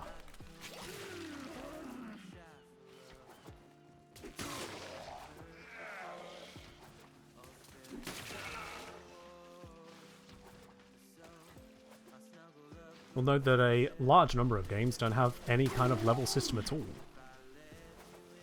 They have difficulties. They have basic units and strong units and elite units and boss units. Not a single number to be seen.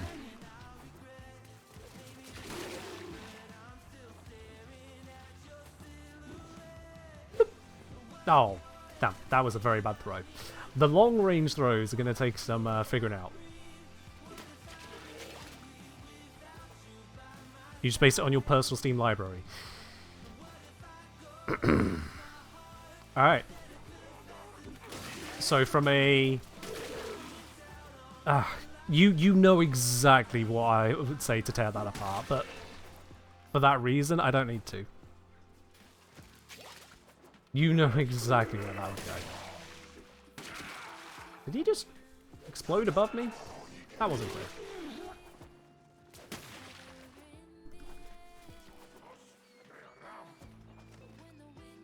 Level so integral to video games to you, it feels weird to not have any. Fair enough. If I recall correctly, for example, Halo. It's like, yep, this is a grunt. This is an elite. This is a jackal. This is a hunter. Oh, here is an elite with different armor. He's stronger. Yep. Over here, this is a jackal with a shield. This requires different strategy. This is a jackal without a shield. He is 100 meters away and is the most terrifying thing you'll ever see on Legendary difficulty.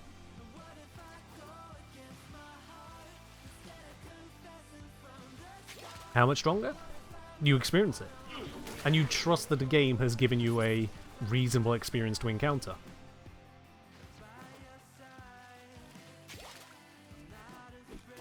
So, it's not going to hand you something that looks like an elite but actually takes 20,000 elites worth of damage. You have to trust that there is some internal consistency, and indeed there is. You can see the ones which are tougher, and when you see another one of the same armor, you go, ah, I have experienced this. I know how this one works. This one is more difficult, and I will need to put more attention to it. It's a kind of... And I used this phrase during the Warframe video that I put out. Diegetic tutorial. Where the game doesn't tell you it's teaching you something, but you are still being taught something by incremental experience.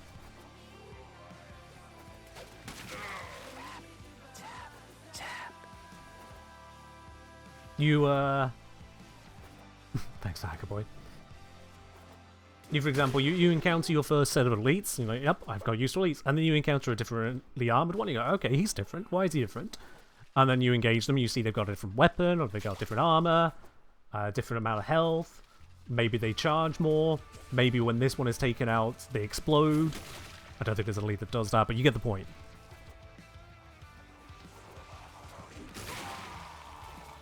Where the game slowly walks you through these kind of tutorial experiences. Even your very earliest Mario games did this, where they would give you one small experience, one small challenge, and then they would iterate on it, and iterate. So you go from jumping over one block to jumping over multiple blocks, or jumping up a block and then another block, and then there's an enemy walking one way, and you experience jumping on it, or if you don't jump on it, it jumps on you and you get flapped, and you learn. And then you get multiple enemies, and then you got an enemy with a shell. And so your tutorial develops.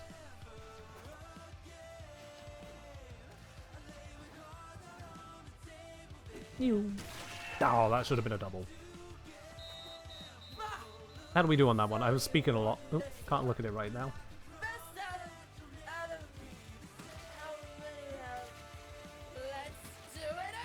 There we are. Nah, not my best performance.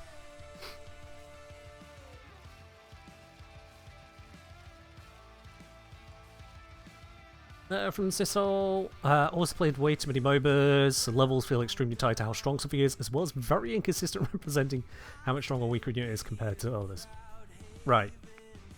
So you played a bunch of games which use levels to mean that more is more, but not to mean level is level. Where it's more that these are different things of different ranks, but they're not on the same level. It is entirely compartmentalized levels. Sure.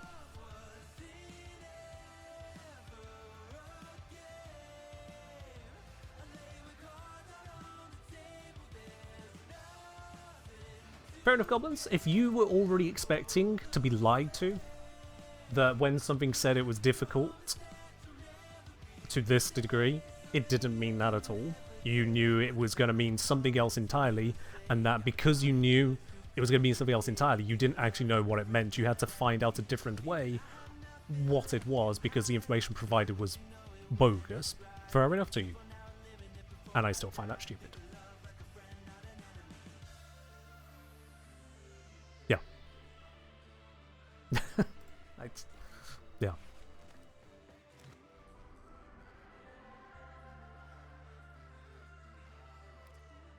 I think of a non-level example, like analogous to this.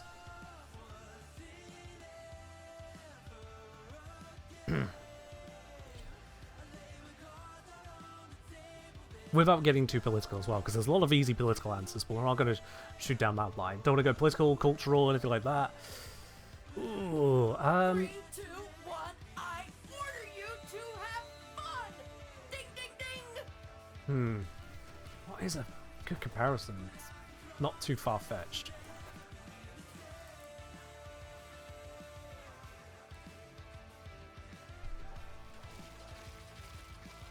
Nope, I'm a little lost in a second, because I'm also trying to pay attention to what's going on here. Ah.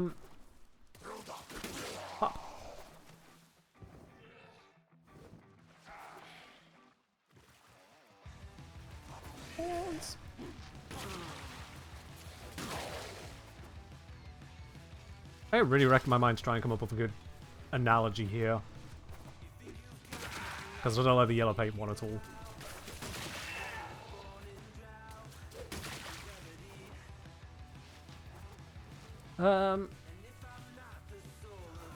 It's a matter of how doable something is by the game giving you an easy way to measure how doable a thing is, but then all of a sudden, oh wait, it's not doable at all. But not using leveling. I think I have a good... It is just a very singular, discrete thing. It doesn't have a great comparison in that line. Because, like, even if I think of, like, oh, well, what about the difficulty of various exam questions? Like, oh, this topic is well beyond, you know, high school level, this should be college level or something. It's like, well, first of all, that's very nebulous with how people handle those things in the first place. Second of all, we're talking levels again, so that doesn't work.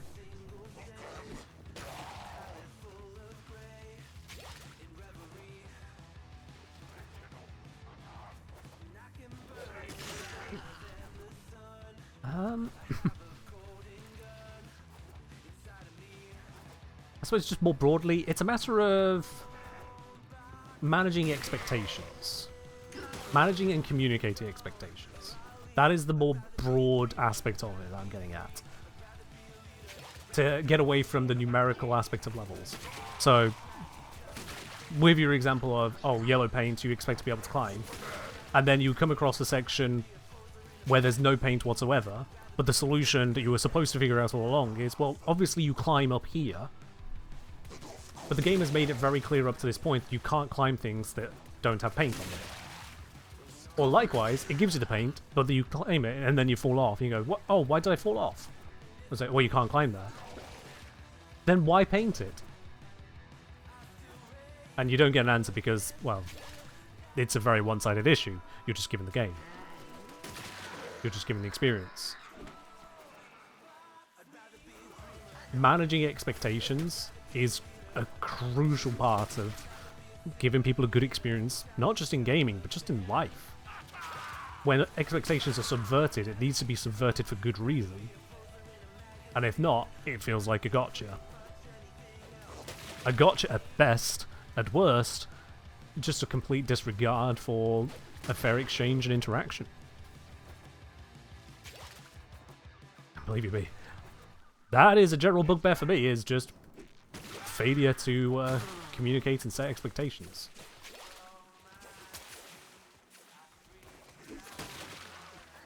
Alright, Millie, you take care. Have yourself a good one.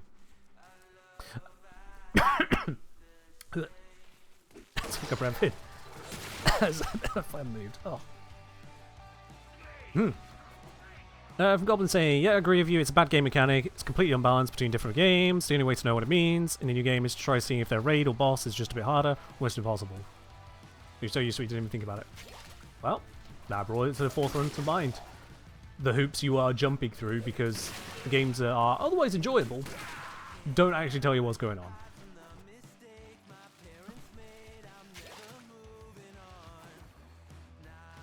At least with a game that allows for a quick reset and recovery of failure, it's not too bad. You go, oh no, I thought that was a lot weaker than it is. Well, I'll come back later. Or I'll come back with a bigger gun.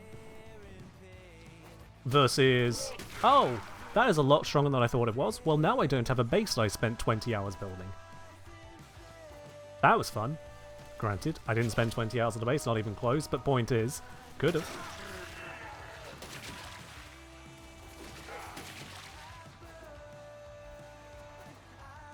I have definitely slowed down. Or maybe the spawns are a little harder with only 2 people in a squad. So you won this one. Is it? Out of how many else? Let's do it again. Beat sucks. Woo! Throw some more. There we are. And now that confirms it doesn't count the kills after the time is called, even though we still get the rewards. Cool.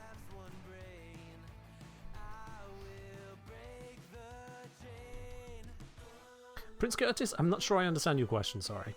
I've looked at it like 3 times, I'm still not processing what you're actually asking. I can tell there is a metaphor there, but that one's a little opaque at the moment, sorry. Goblin saying some fights, the boss fight locks you into the fight until it's over, so you can't even farm and come back. Well, that's another interesting element of game design, which also is kind of problematic, isn't it? Hey, you cannot leave this area until you defeat it. But also, you may or may not have been equipped to defeat it. I mean, if we want to just describe shitty gaming situations, you're off to a good start there.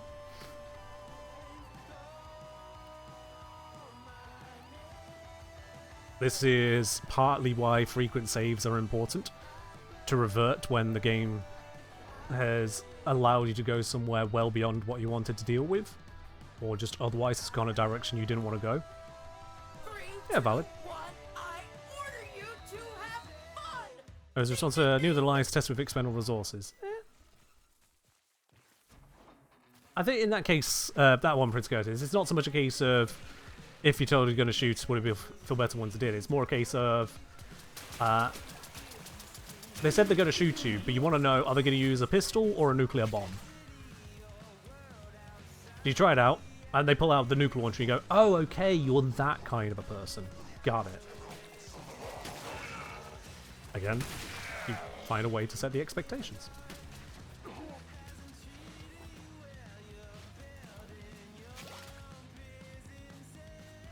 Trigger some gamer traumas now. Well, we are playing Trauma the game right now, so makes sense. One doesn't simply shoot with a nuclear missile. I don't think you've played Fallout then. You can indeed just point and shoot and there go nuke. Goodbye immediate area. Not sure of the physics behind it. Don't care. It's a video game. If we cared about physics, what the hell am I doing right now? I still got a bomb left. Oopsies.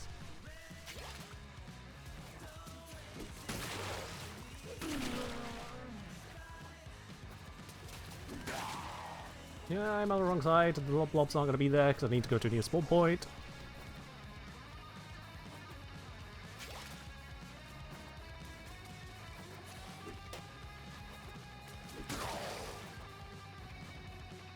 Yeah, the whole setting of expectations comes up in basically any form of media. Both where it can be done right and where it can be done wrong. It doesn't need a thorough explanation. I don't need a DPS breakdown. Just like in a story, I don't need them to explain how does this ship achieve faster light travel?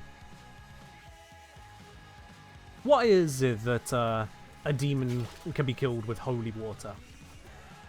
And I don't need every single explanation as to every interaction. It's just, if it sets up, say for example, hey, you can you can deal with demons using holy water. You know, okay, cool. Well, hey, look, our guy's got holy water. Excellent. He's fighting against the demons. Yeah. It's demon. I can't use holy water on it. Like, yeah, you can. We already established this. Why can't you use holy water? I can't. I'm gonna die now. No, you got your holy water. We established this. The expectation is subverted without rationalization, without information. It feels like a gotcha. Unless it turns around and goes, oh, well, you see, we're chasing down this alpha demon. And we know ahead of time that an alpha demon exists and can be resistant to holy water. Alternatively, here is this unimportant side character who attempted to use holy water. It didn't work. And now we, the viewer, or reader, or however engaged in the content, go, okay, holy water does not work on all demons.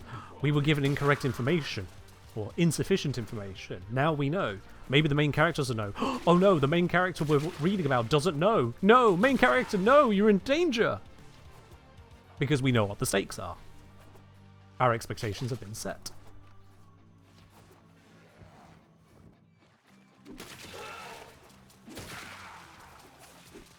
And I know that's not a universal take on it. Some people prefer mystery to the level of, wow, I have no idea what's going to happen next. I understand nothing. It might occur to many that I don't like going through an experience of, I understand nothing. That is an anathema to me. Main character's plot armor, not worried. You know, I always appreciate a story that can just have main characters go burr. Both very strong and, oh shit, now they're dead. A story that allows for stakes beyond the stakes. Where you don't actually know, is the main character going to make it out of this? Or main character may make it out of this, but not in a way that you hoped. Main character is now disfigured. Main character is now incapacitated. Main character has lost some kind of something.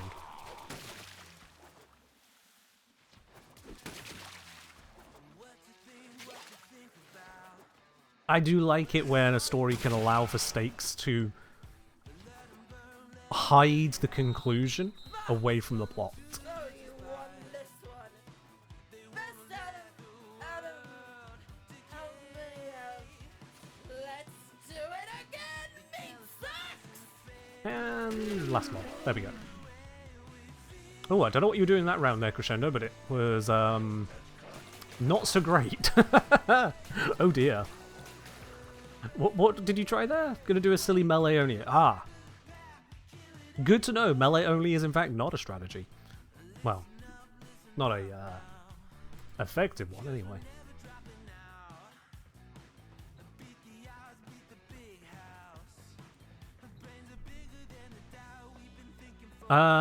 Slight spoilers for a bit of content here, but for those of you who haven't seen Attack on Titan, just mute your ears for a moment. I'm only going to be on it for a second here. Well, a minute. But Attack on Titan was one that set the stakes, set the scenario, and then when shit really hits the fan the first time, it feels like, oh god, shit has really hit the fan. We're losing names left, right, and center. That is the last time it appears to have such true threat to it, unfortunately. For a brief shining moment it was, oh, the names we've known, the names that were the story, where are they? We watched them, they're dead. And then it turns out those weren't the names we're following. It's fine. Those were the destined to die names. The actual main character names, oh well, they'll survive literally everything ever thrown at them thereafter. Damn.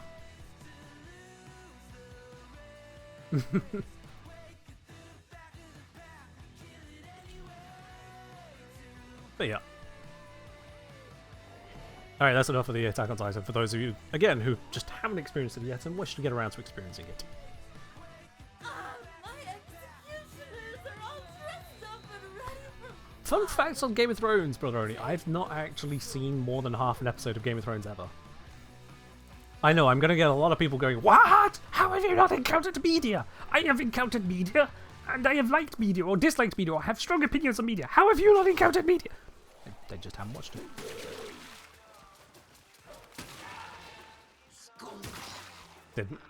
Largely didn't have access to the means to watch it legitimately. I don't pirate stuff, so yeah. But I have seen general sentiments on how it ended, which is enough.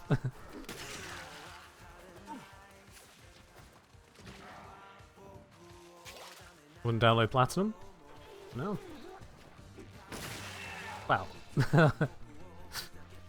When we buy it, we kind of download it, but I get what you're saying.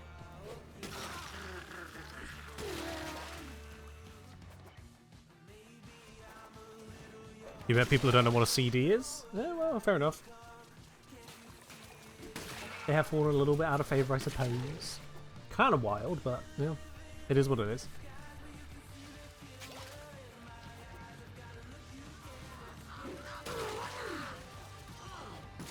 Yep.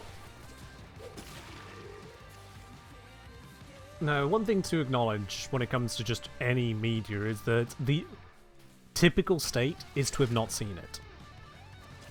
This goes for any and all media of every kind whatsoever, to have not seen it, heard it, consumed it in any way whatsoever. The typical state is to have not. This includes your staples in any given country. Everything from the Super Bowl to Doctor Who, be it Harry Potter, be it Breaking Bad, be it whatever. The default experience is to have not seen it, to have not interacted with it. Everyone who has interacted with a thing is in the minority of all media. I don't think there is a single piece of media that doesn't match that, at least on a global level. There'll be those who have maybe a passing awareness of something, but that'll be about it. Star Wars, I've met plenty of people who've never watched it. The Bible, mate, I've lost count the number of Christians who haven't read it, let alone people who aren't Christian. If you think that the average person in the world is Christian, you're doing it wrong.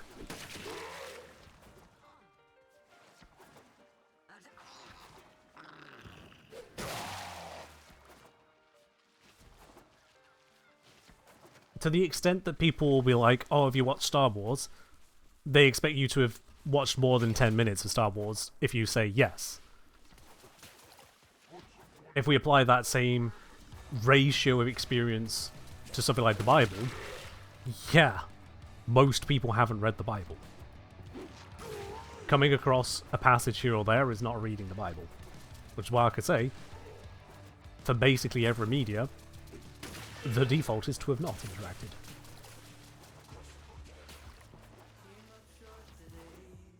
I can't say there is a specific amount of a media that must be consumed and taken in to say you've experienced it. I don't think there is one fixed value to it.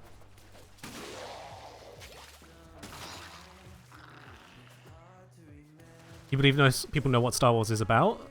I mean, even then, how much about does it need to be known about before you say they know about it? There we're getting into a difference of understanding of knowing about. Does the average person in the UK know that Star Wars involves lightsabers and spaceships? Probably. Yeah, probably. It's kind of hard to not see a lightsaber going around at some point. And lightsaber as a term is pretty easy to communicate. It is a saber made of light. Brain does not need to really think that one through. And yeah, likewise, Star Wars. Is that about penguins? The name does a lot to carry what it is, absolutely.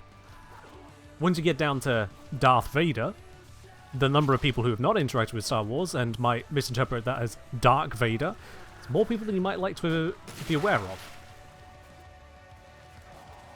Is Dark Vader the bad guy? The good guy? Is there a bad guy, good guy? Is Darth Vader a guy? I thought Darth Vader was a robot. How many have? Let's do it again. Meat sucks. The expectation that people I have don't like experienced... sand. It's coarse, rough, and it gets everywhere. Yo, Ductile Wheel, thank you very much for the 19 months of support there. And the little Star Wars reference, much appreciated. Cheers. Much appreciated.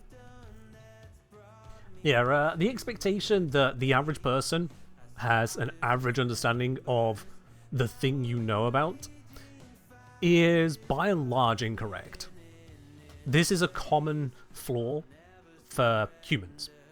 Just the human experience. The common flaw is to expect that people have experienced at least a basic amount, what you would consider a basic amount, of what you have experienced.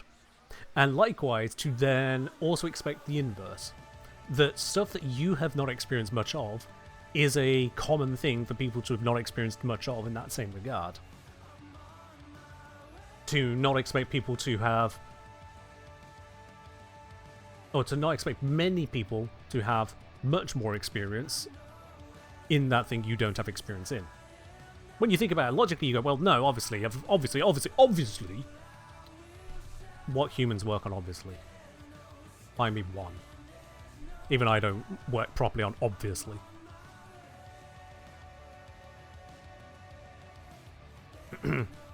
Brother only saying, not sure it's true now. Remember reading that the Superman symbol was the most recognized icon in the world at the time, even when people didn't know it was Superman. Recognition certainly goes a long way, yeah. And again, that comes down to just what level of knowing something is knowing something. Yeah.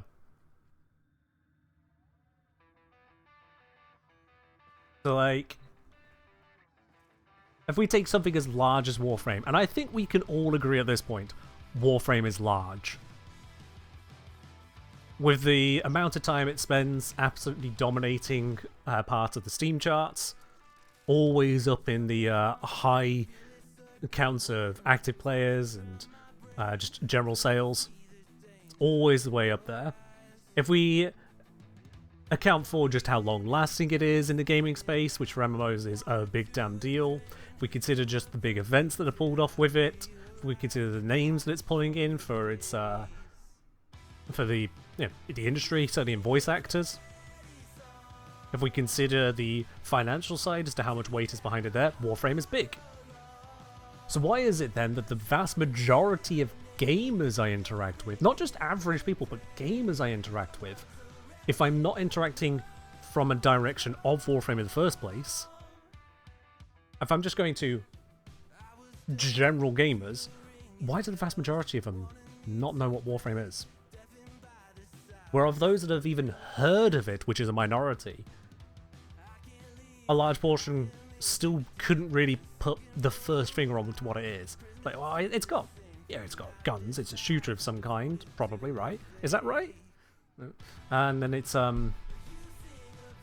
don't really know. Is it that one with the suits? The space suits? I mean, that could be a lot of them. Yeah. And that's something as large as Warframe. Not even do you really know what Warframe is, but that extends beyond the point.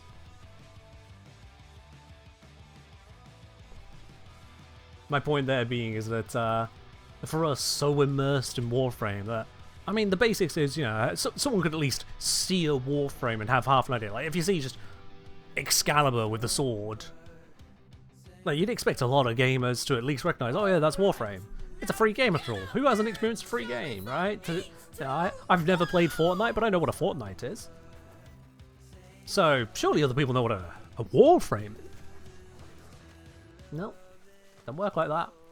Probably much to Dee's chagrin at times. Like, why did they know the Fortnite and not us? Why indeed? You'll never hear Reb say anything like that. Never quite so whiny. Surely not.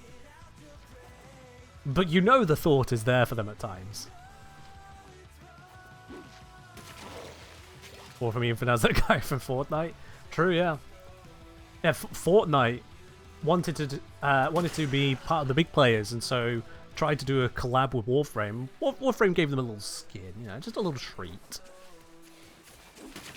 But like, you know, you can't expect a game as big as Warframe to really, you know, stoop to Fortnite's level just to help them out.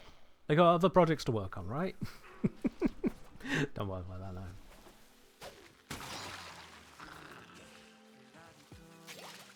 I'm reminded this very starkly.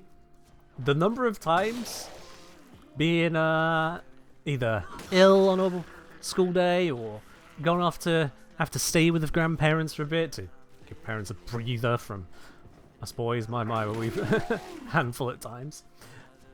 And we'd have the daytime TV on, and it's some quiz show. It's like, category, video games. Like, oh, okay, here we go. Here's a category I know about, because I have no idea about 50s footballers or some soap opera.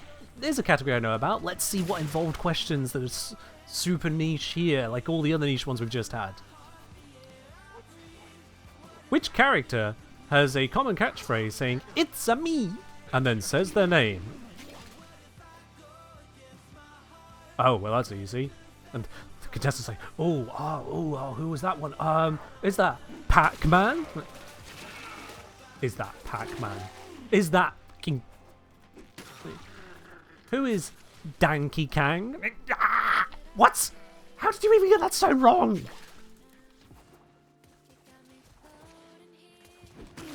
Which old retro game had falling blocks that you would need to place into lines to make the lines vanish? Oh, come on, the lazy get this one. Not a single person got it. What do you mean not one of these 6 contestants know what the hell a Tetris is? What do you mean? That's the average state of it.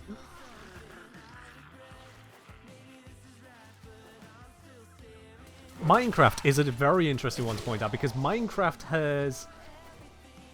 It's functionally everywhere in the gaming spaces. You go to a generalist gaming space, Minecraft is represented there. To not have Minecraft representation, you have to be going into some sub-niche of gaming in some way. Minecraft is fucking everywhere in gaming, and for good reason. It is an extremely accessible game, very family-friendly, very affordable, and yet allows for so much creativity, so much variety, that it's got so much replayability to it. Extremely long-standing and yet otherwise fundamentally simple game. And then you get so many people like... I mean, I've seen it. I've heard of, like, there's this thing called a... I think that's the creeper, that face? Yeah. Okay, so that's what my niece said. My nephew, my son's friend said there was a creeper. It's a weird thing, isn't it? Does it, like, walk up behind you? I mean, yes, but there's a lot more to it than that. Okay, what kind of game is it? Your son brought this up, or your nephew brought this up. They talked about it, it's something they were interested in. You still don't even know what kind of game it is? That's what people do. That's what people do. Now take that to every single topic. I've realised just how much everyone doesn't know about everything. When it comes to, oh come on, this is a common expectation, a common understanding, a basic understanding of anything. The fuck it is. It isn't. Take everything you are knowledgeable in and understand that basically every facet of it, every facet is not just common knowledge. It only comes about through experience. Experience and education, which is largely more experience. No one knew half the Pokemon until Pokemon Go came out, and they still don't know half the Pokemon. Don't overestimate, again. Oh god, I spent a lot of time talking that one, didn't I? Oopsies.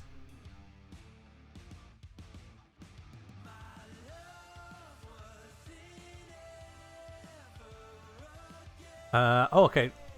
I mean, we're all going for the going all in on the takes today, so fair enough, Ductile. Ductile saying, don't know how relevant it is, but Ductile hates when people say anything that is building, like IKEA furniture, is just Lego for older people.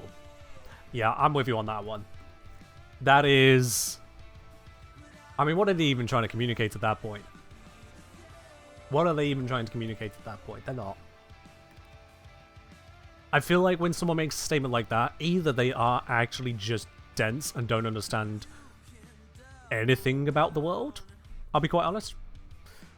Or, if they're not so dense as to be unable to exist in society, they're just rage baiting at that point. They're just trying to get a rise. They might not even realize they're trying to get a rise, but they are trying to get a rise. Okay? Oh, let me just make this unfair comparison. Aren't I funny? Okay. You just kind of sound like an idiot. And if someone consistently sounds like an idiot, maybe they are an idiot. Just putting it out there.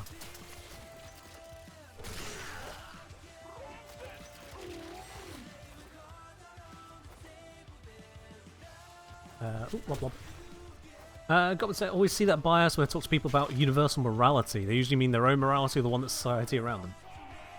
Oh yeah, that's a fun one, isn't it?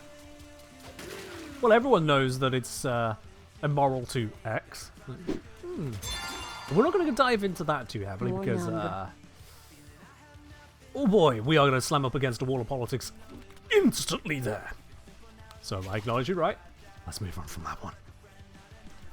Point 1. Alsu, thank you very much for the 17 months of support. Much appreciated. Thank you, thank you. At tier 2 and no less. Cannot be missing that right there. Doubly appreciated. Because it's 2.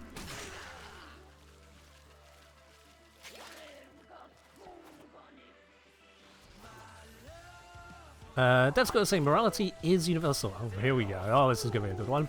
Because if you wrong someone and they know they were wronged, they don't have to reach a quorum. Oh, sorry, if you wrong someone, they know they were wrong, they don't have to reach a quorum. Okay, right. I'm going to leave that with you, mate. Because we are not qualified here to handle this. You might be. I might be. But we, this channel, are not qualified to handle this. I assure you now, that will not go the way you want it to. Not in the slightest.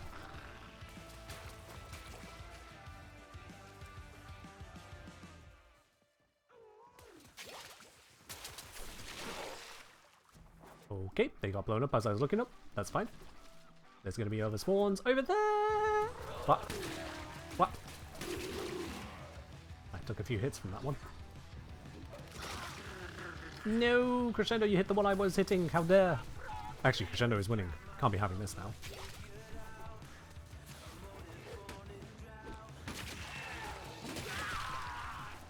One, two was 3.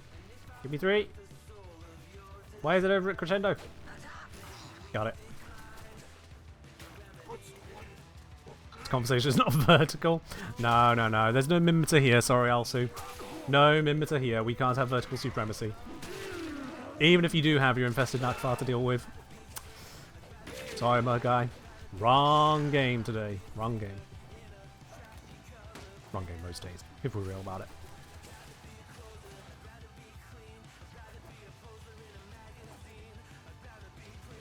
Nope. LU going for maximum cursed in 1 paragraph. Fair enough. I'm not even going to grace that with reading it out. Those of you who want to suffer, you can suffer.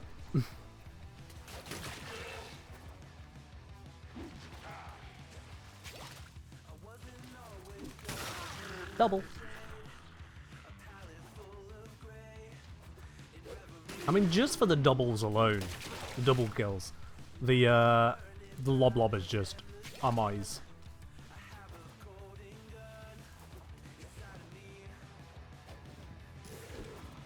Long range, and one more to throw. Just beep.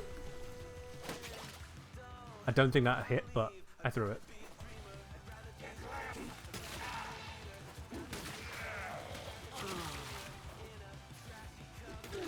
No, I was looking at that one. Alright, we've got a minute left. Oh, I'm still not caught up. No! I've been thinking too much about how to not turn this stream into a political rant about morality. Dang it. No.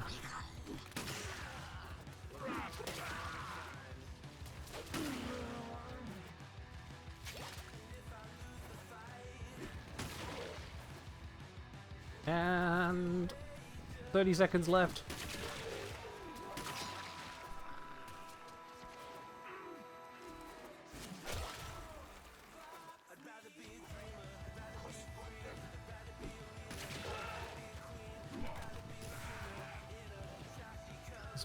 Where? Got the kill. Doesn't matter, Crescendo was over there. Got the kill. Like, no. I don't think I caught up with Crescendo, I'm going to be honest. I think they had me on that one. Best Adam, how many have? Let's do it again, meat sucks! Ugh. Oh, off by 2. Dang it. Dang it. Ah, well.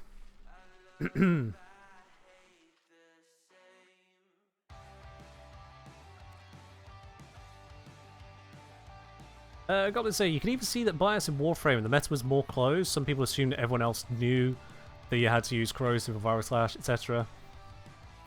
Yeah, again, it's a commonality of just if you experience knowing something, certainly if you experience with other people knowing something,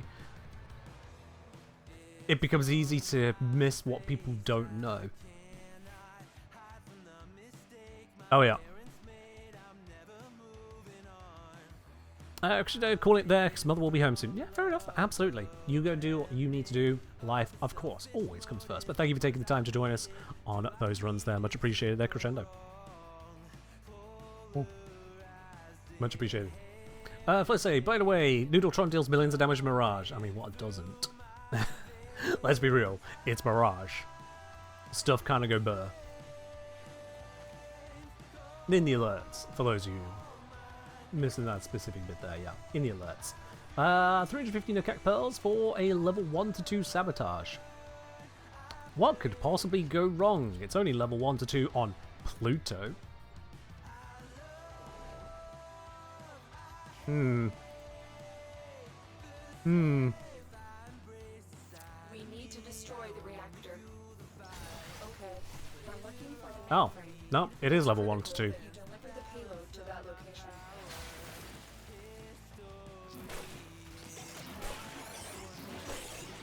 I see. So, abilities go burr, is what I'm getting here. Yeah? Abilities go burr, and that's why it's a sabotage.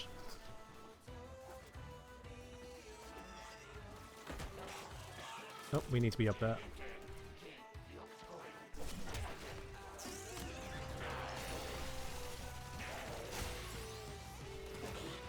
Stockfish wanting us to switch over to some synth. Yeah, we can switch that after the mission. Do a big old dasherino.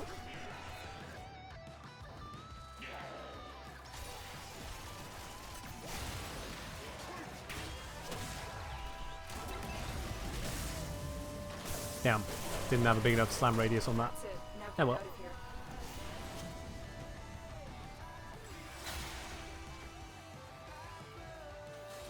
And you do. Very cool, all that. From Salvatore, just wondering now that stuff gets in Carlin is pretty lit. Is it? What's the next weapon by community agreement? Honestly, no idea. Another job well executed. No idea.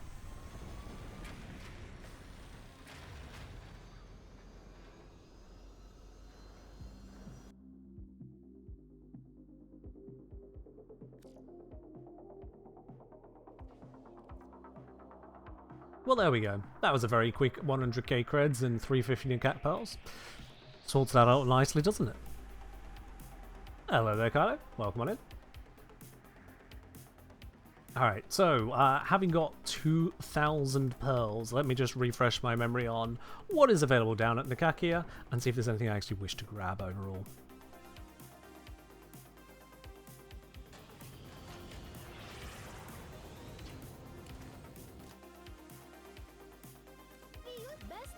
Beach toys. Hide the own stuff. I mean, I could just start grabbing glyphs. If we kick those out, they'll be off of the page there. Get all of the cheap stuff. Can I sort this by price? I can. Work our way from cheapest up. Clean out as much of the shop as I can here. We'll skip the Furex Rave because I have the whole thing. Don't need just the left gauntlet. We'll grab this Noggle because why not? And we'll grab this next Noggle because why not? Sigils, don't think I ever even use them. Let's grab them. Because why not? In fact, there's also a post we can grab.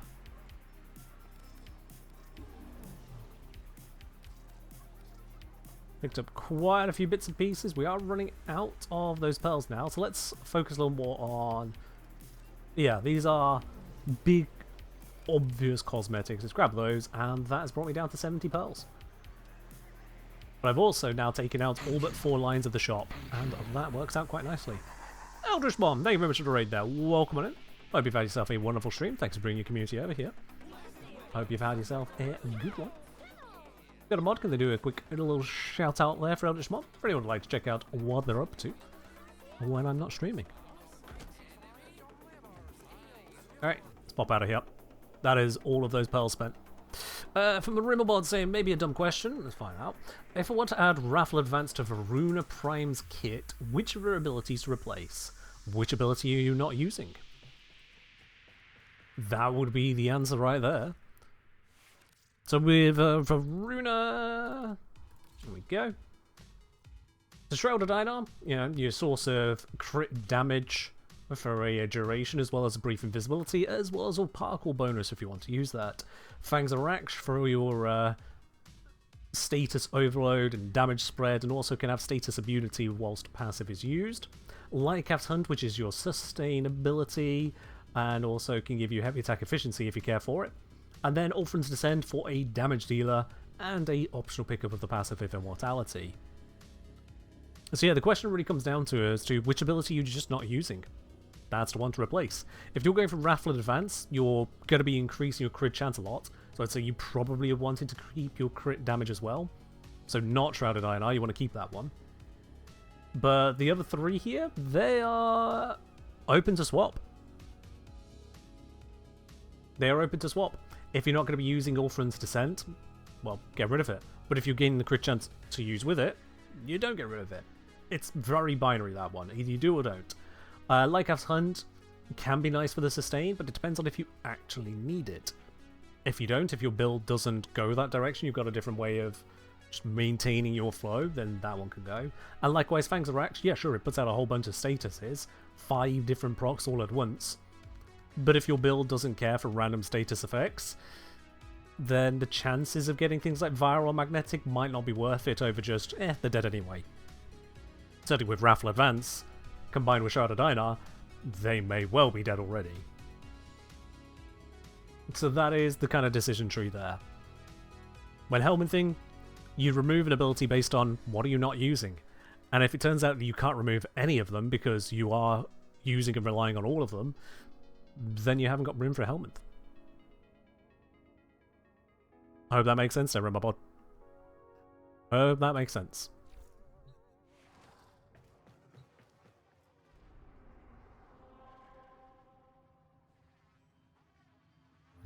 Oh, I just realised there's a sister now. Let's fix that.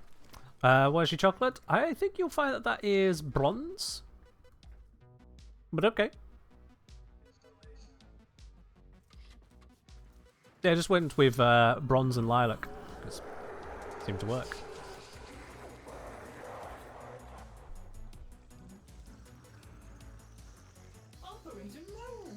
Let's get rid of that thing right there. That does not need to be there. There we go. Varuna cured. Also, you'll notice this Varuna comes with a modified helmet. Because if we go into the appearance here, we go into the attachments, and we go into the Signa, that's what the helmet normally looks like. A little bit more exposed. So I've put an exterior on that jaw there. the armor actually covers the face. And because of the way it's got that separation, it feels like it could still just open up as needed. So I put that extra sticker on there. It just feels like it fits. With just the right Y offset, 0.42, because too far forwards, and now you've actually got the faceplate, which doesn't fix. You pull it backwards, and it's starting to clip in awkward ways. But at 0.42, we hide enough of the faceplate that doesn't feel like there is one. We've still got the teeth, the jaw, but we've also got the actual armor attached to it all. As opposed to, as I say, without it. Makes the face a lot skinnier. Yeah, that's what's going on with that one.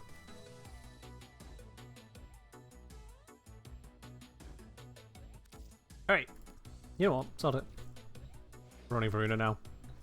That's what we're doing. Fashion tips for Ken? Yeah, you'll get them like once every 2 years. They happen. Seeing as we're all out of people, I am the last one standing. Everyone else has burned out on dog days. Don't blame you. Let's go solo it for a bit.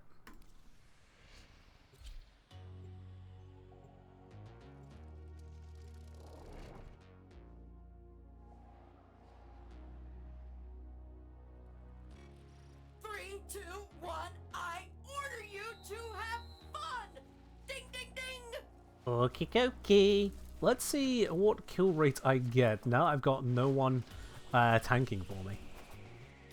Also, did I pick the right one? Because it's only become nighttime. I guess it just rotates. Alright, Lobs, where are you? Thank you. That was well timed. The highlight is a lot better at nighttime. That's going to sully the test, I suppose, a little bit. Does that mean the Lob spawn over here is gone? Yes, it does. I remember that from last time. The Lobs are not in the same place day and night. Okay. Yeah, there is that central daytime one, which appears to have moved. I don't know where it moves to.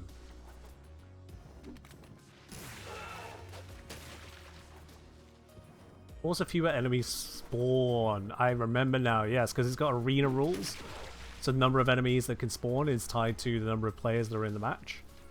Yeah. So that will also affect kill rates, because I'm not functionally stealing other people's kills. They don't even spawn in the first place. Okay.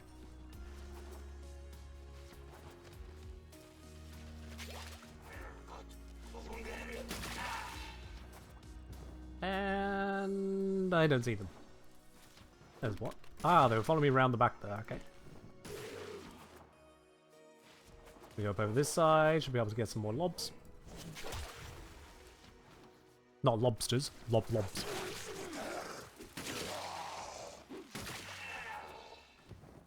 And then I need to go back over this way. Is it day or night being solo reduces lob spawns? It's day or night, because the night map is just slightly different. So on day, there is a lob spawn right here, which is very central to the map, as you can see. But instead, now I've just got the ones on the four corners. And I'm fairly certain it's just a day-night thing, rather than a teen-not-teen thing. I could be wrong on that, but I think that's how that works.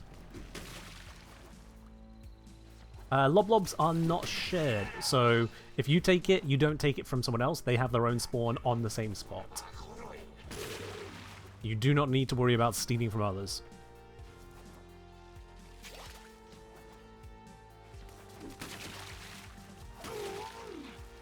And yeah, so we're about under half time. It's a similar rate, which is not bad to say. I'm having to go further away. Yep. Well, I have the lob equipped. My bad. Get the double. Hey, I landed that shot.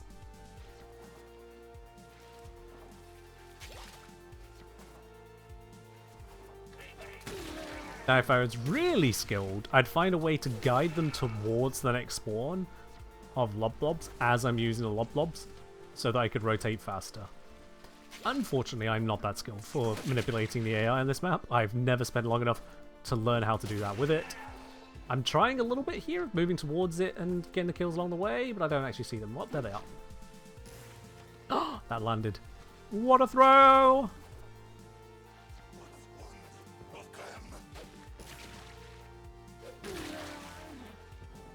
And okay, that actually worked out. Yeah, that worked out. Moving them between spawns. That might make this a little more efficient. Such is the way with Warframe. It's not just about the gear, it's about how you manipulate the map. It can really generate the points for you. Oops. Well, 2 for 1 after the none for 1.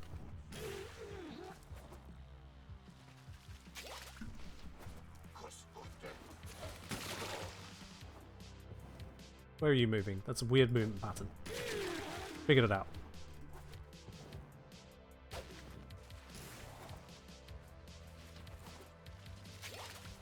I got 27 in the first 3 minutes nearly. Ooh, bad throw, bad throw. What am I on? 51? About the same rate so far then.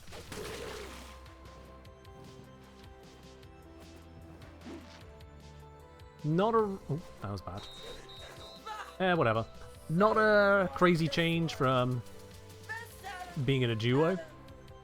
Lower than I did manage being in a full squad, but then I was eclipsing other people's kills, so I was possibly taking it away from them there. That competitive issue. Because yeah, wow, there's only ever 3. It felt like there were 4. They were respawning fast then, fair enough. Yeah, no. That is what it is on that one then.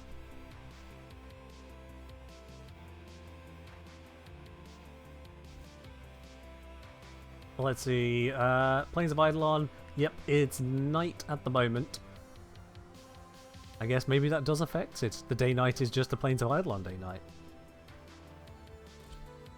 Alright. These spell games are basically the same? Yeah. I didn't go down, I didn't go up. It just stayed level. Which is about right. It was level when I was playing with you, Crescendo, because we had just a little bit more on the spawns. But then you and I were also competing over those spawns with a very similar strategy. So, not a big change there. If anything, maybe a slight increase over when you were being competitive with me versus when you were doing the melee run and I just absolutely carried ahead because you had a lot of deaths. Alright, Lob should be spawned. Let's go grab them, start our rotation.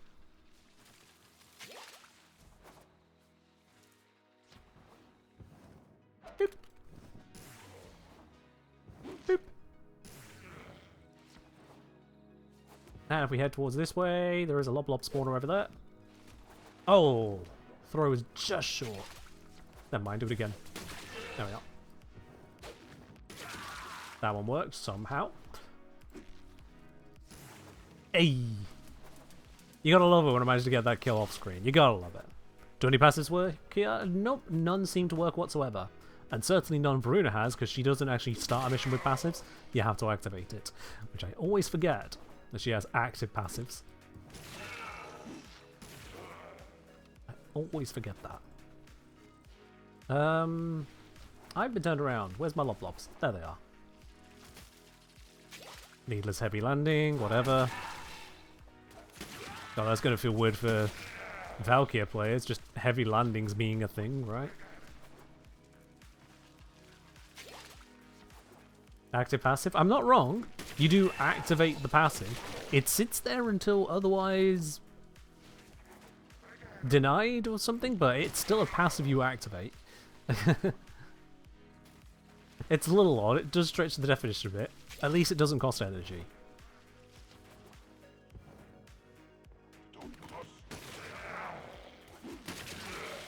Speaking of oddities of setups, one I noticed earlier, which, I'll be honest, I didn't know that I didn't know. I believe cold procs slow down Lavos' cooldowns. I don't know how this hasn't come up before, for me to even think about, let alone verify. But I'm fairly certain, I was looking at my cooldowns just in a mission I was doing earlier today when I got cold procced. And literally, they were just... Seconds weren't seconds until the cold vanished. Like, huh. I don't know if that's correct or not. I know that the cooldowns get slowed when you're transitioning between zones in... What's it called? Sanctuary Onslaught. That always messes with cooldowns. But I didn't know that cold blocks could do it.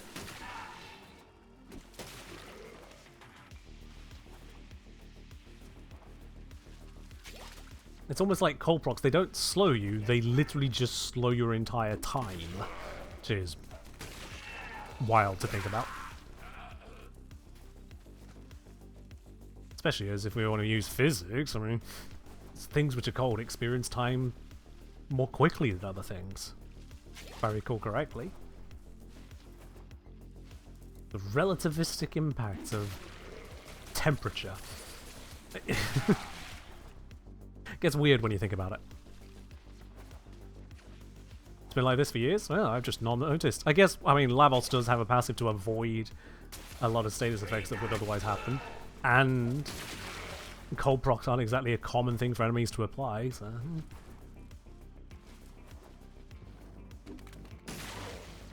Question is, does it apply to ability duration? Or just to ability cooldowns?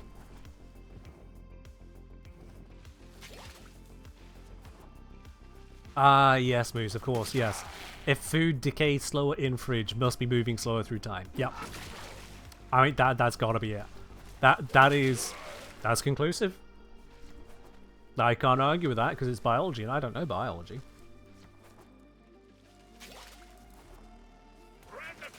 What is a mushroom? I don't know. Is it a plant? Is it an animal? Neither. Can't explain that. I wonder if there's a way to get negative cold procs. I feel like that would be patched as an exploit. Just putting it out there. There we are. 48 on that one. Good enough.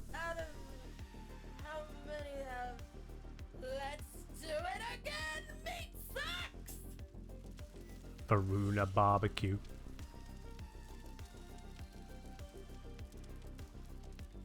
You should use your Nightwave credits this week. I would recommend that, yes. Sometime in the next week would probably be a good idea to use them. Unless you're holding on to them for... just as a reminder as to what existed. I don't think you really want to do that. I have already spent the majority of my credits, although I've just gained back some there. Oh no! Let's just buy another thing. Let's see here. Corrosive projection, there we go. That'll be fine. I'll sell those later. I'm going to absolutely tank the market on corrosive projections. Just a whole batch of newer players going, I could buy this corrosive projection, this person's selling it for 20 plat. Oh, look, engineer. Oh, that's a nice name. Let's see, what are they selling it for? Yeah, 51. I got one for myself and 50 for everyone else. I think that's how it works, actually, given the menu. Let's just double check that. Yep, there we go. 50 to sell. Nice, lovely round number.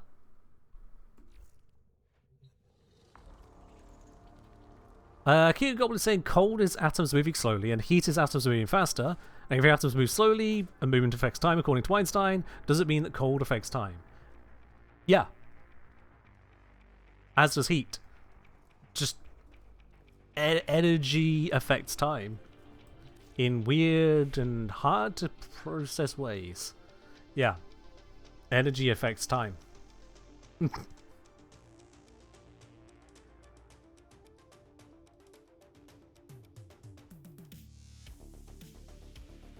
It's, I think the most almost inaccurate way I can summarize my understanding of it is that the greater the energy density, the slower the time. Whether that is kinetic energy, because you're moving fast, or mass energy leading to gravity, largely speaking, more energy in place means time move more slowly. It is...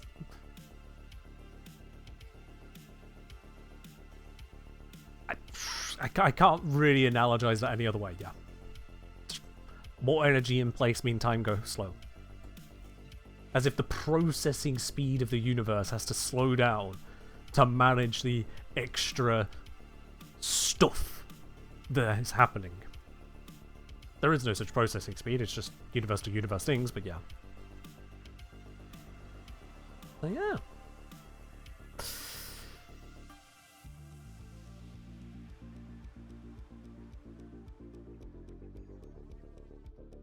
As that means then is that cold slows you down by speeding up your time.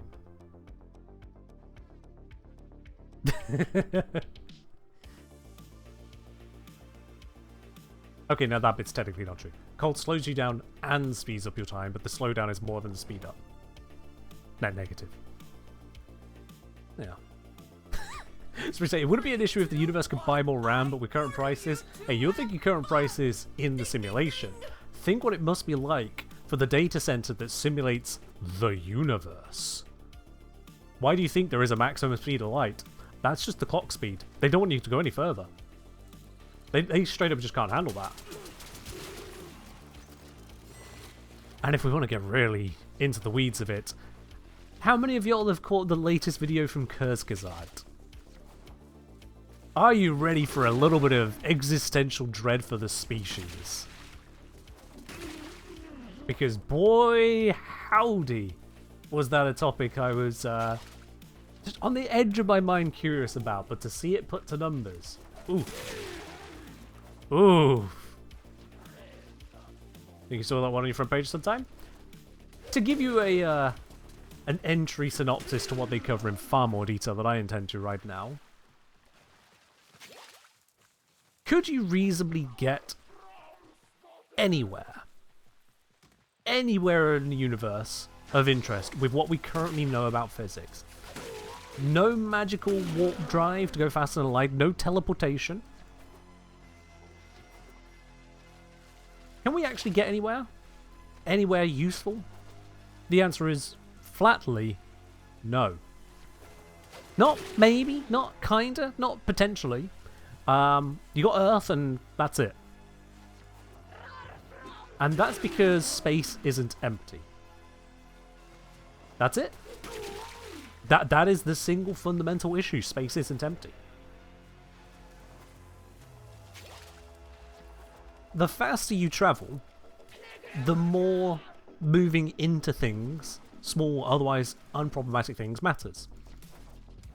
If you're traveling really, really slowly, then it takes something like a car or a building to be in your way and you go, oh, well, I have to stop now, don't I? Because if I just keep walking at a building, I'm going to hurt my face. And that'll suck. And everyone will point and laugh at the idiot who just walked into a building. Now, if you go quicker, and then you're going to start having trouble with the flies that are on your path. Because unless you've got a windscreen to protect you, they're going to slam into your face. And that's not going to be a very pleasant experience, as many cyclists are very well aware. And then you go faster and faster, and now you're dealing with the wind. And that's starting to tear at your vehicle, and you can put up additional protections, but it's only going to do so good until you get so fast that even that's a problem. And so you go out into space, there's no bugs, there's no wind, there's no none of that lot, you're fine, right? You can just go as fast as you want, except, well, there is wind.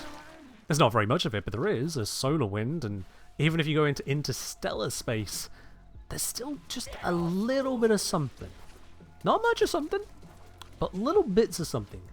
Atoms, very sparse pockets of gas, maybe the occasional dust grain, or even a whole-ass pebble.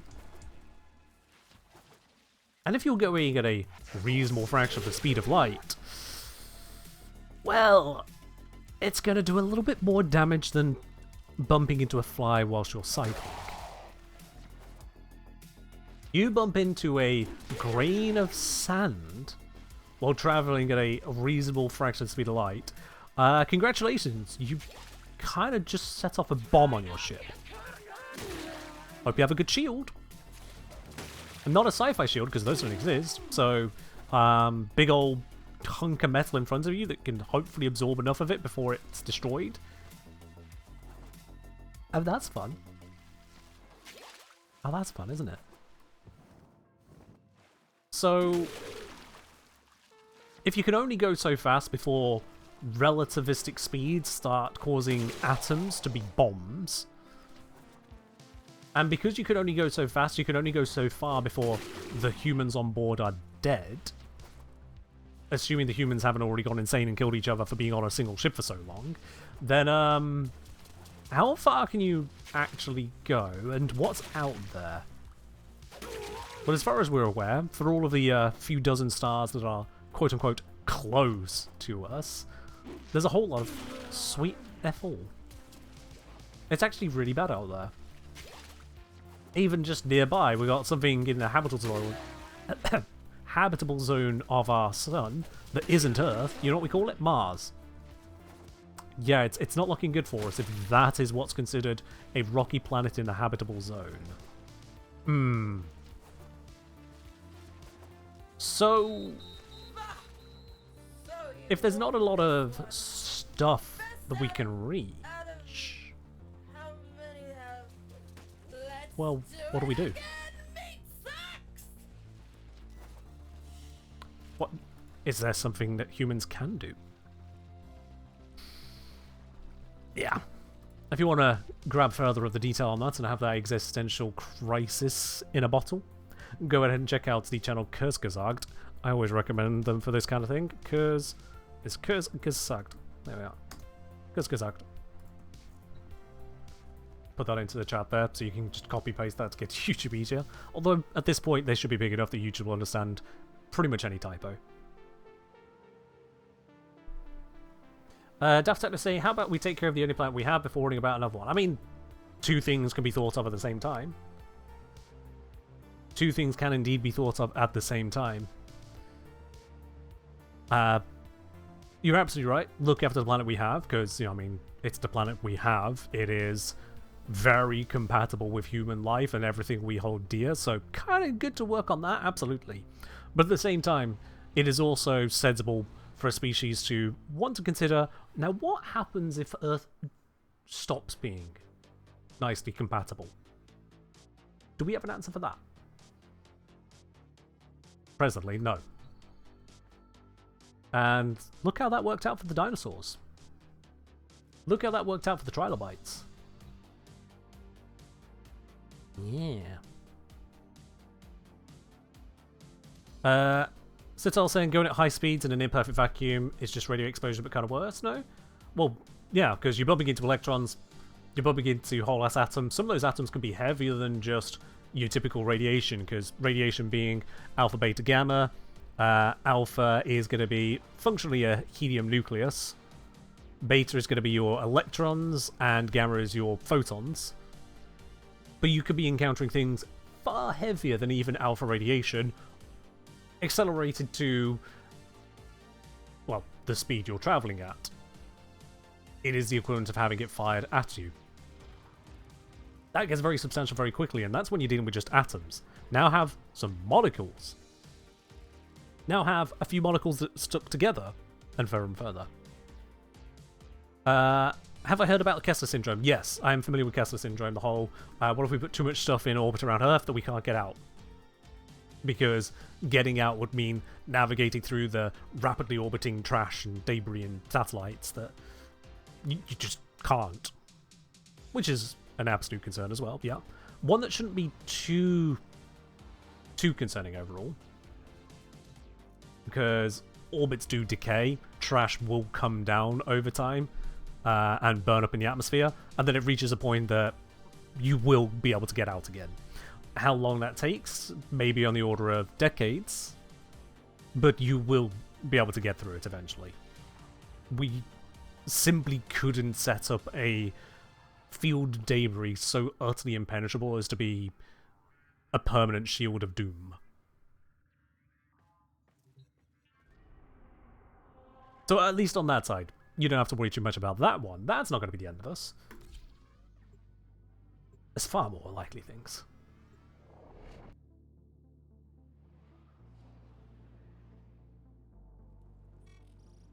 But yeah. 2, 1, I order you to have fun! Ding, And when ding, it comes ding. to getting literally anywhere else in space than where we're at, well, we've managed to get a few people to the moon. Let's not forget that. That is what we have achieved so far. And with our technology, we could send people on a one-way trip to Mars, technically. Morality of that notwithstanding. The likelihood of having the tech right now to get people on a return trip to Mars to do anything useful, that's going to be a very hard ask right now. Very, very hard ask right now. And that is the closest planet, both in terms of habitability and physical location. At times we're going to be closer to Mercury or Venus, but that's about it.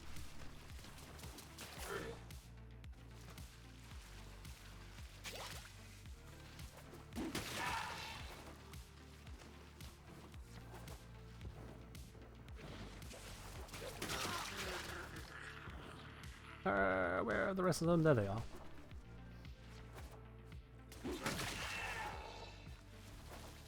But yeah, it was very interesting, at least for that Kurzgesagt video, to basically say, yeah, if we stop looking at sci-fi and magic for a moment, as far as we currently understand, our options for anything other than Earth is no. Like, just putting it out there. Basically, no. Travel as far as we could potentially somehow manage before the people operating the ship die of old age, and the answer is no. Plenty of scientific interest, nothing of civilization interest. Fun. I sure hope we figure out a warp drive or a wormhole. One of those will be great. Teleportation, an acceptable alternative. Otherwise, we're going to have to just kind of build computers that can do the traveling for us and say, hey, yeah, we came from this place called Earth. There were these fleshy things called humans. You'd have loved to have seen them. Oh well. I would like for a better legacy than that. How we end up with the Sentients? At least with the Sentients, they were pissed off because, like, what, we're building this world for you to come and destroy it? What? Nope.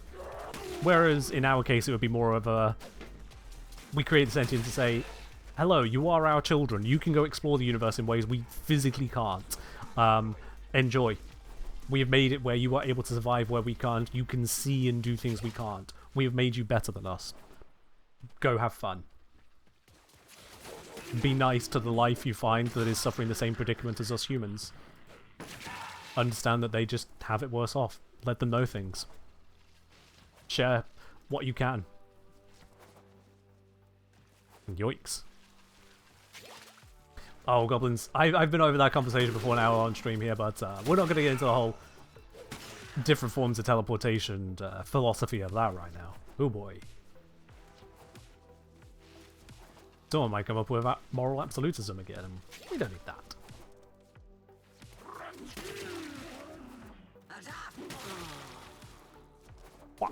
Yeah, this is definitely slower with one person versus a group. If you are also being efficient about it. Although, that said, if I was being inefficient with a melee, it would probably be slower than being inefficient in a group. Thinking about it. The spawns being as reduced as they are is really slowing it down. Because not only are they reduced spawns, but also I've got reduced information as to where the spawns are. I'm not hearing the random pot shots the enemies are taking at other players to help me identify where they are audibly. I'm only usually aware of them once I hit them. Or, likewise, they get close enough to try hitting me.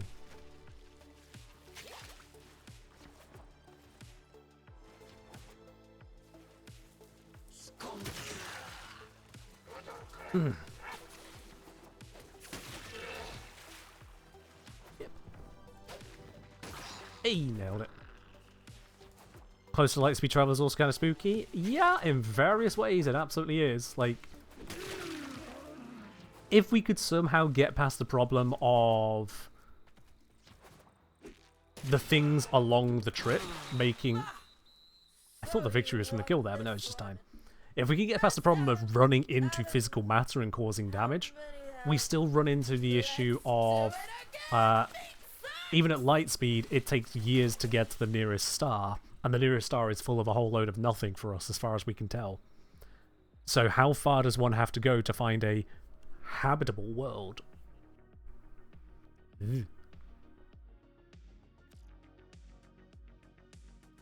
Brother Oni saying, wasn't there an Isaac Asimov story where Earth used 3 massively over-engineered robots to go down and communicate with aliens living in the depths of Jupiter?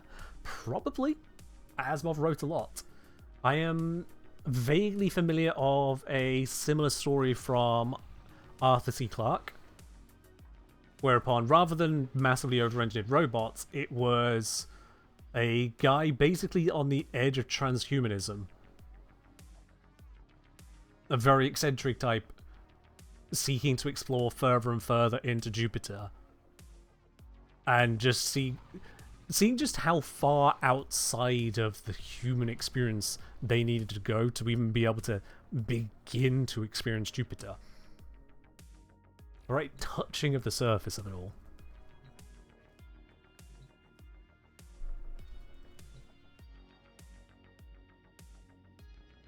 Exactly, Kyle. Yeah. Yeah, traveling at light speed for 100 light years. Yeah, even if it's light speed, let alone some fraction of it. Light speed for 100 years?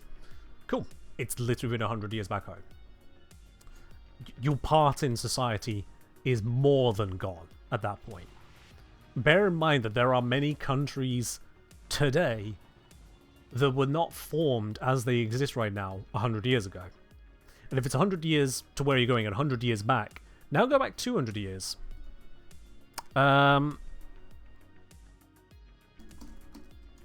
Let's just double check something here. Yeah, because US was founded, was it 1776? If I'm reading this correctly, because I forgot the year, I'll be honest, I had to double check. That's, well, like, yeah, it's 250 years ago. So, you travel 125 light years, 125 back.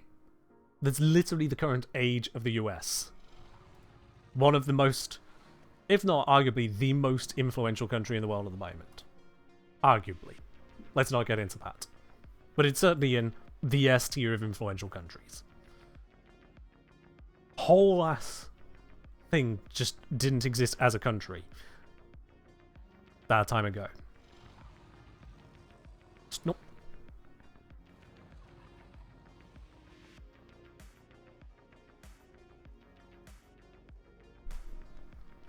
Goblin saying 3-body problem eliminated a lot of my interest in space for a while. Wouldn't not spoil this TV series. They show a version of Space Intelligence is scary because it makes sense. I'm going to be very honest with you. I watched a few episodes of that series and I really didn't like it. I'm going to be honest with you. I did not like it. There are aspects of it I'm just like... I can't keep accepting all of this. This is... There are no real stakes and processes I can hold on to here that works for me. That one did not grab me. All my folks, I was trying to watch it with them and they were like, does one of us want to bite the bullet and just see what the wiki says for the synopsis of what's coming on this and just be like, is it worth following it up? I was the one who took the shot on that. I was like, yeah, no, okay. Here's a single sentence that tells you what you need to know. Parents like, yeah, no, we're done. Screw that.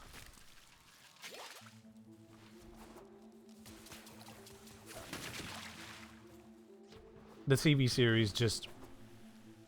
And I'm going to be honest with you, I don't think it's necessarily down to the adaptation of it, but having not read the book, can't say. I'll simply go with, that series was not it. I've watched and read a lot of sci-fi. Shows, movies, books, it's my thing. If there is a genre I will immerse myself in, it is sci-fi. I am much more of a a classic hard sci-fi. Where a good part of the premise is try to only change one thing at a time. Make the differences from the world as few as possible within a certain realm of believability, and certainly maintain some kind of consistency within that. If something is going to have to be inexplicable, find a way to explain why it's inexplicable.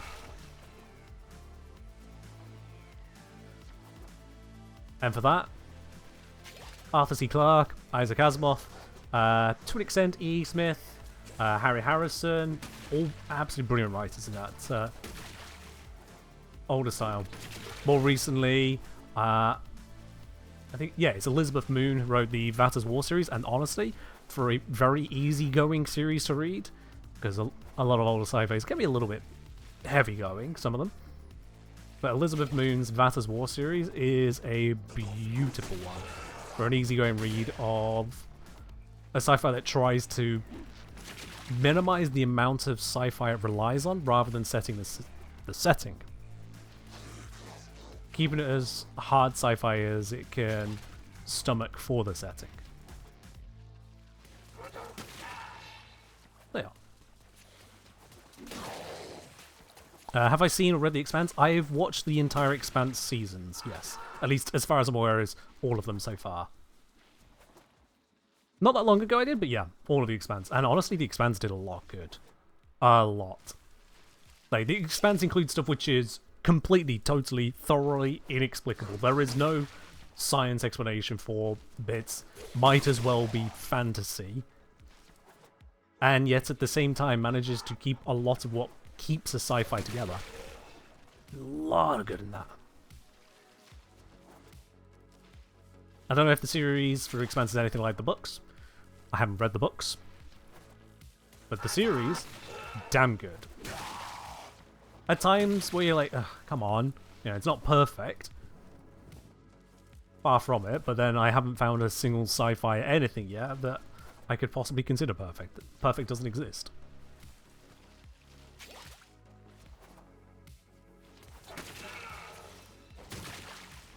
But it is damn good. And also has some of the best sci-fi fights I have seen in a TV show.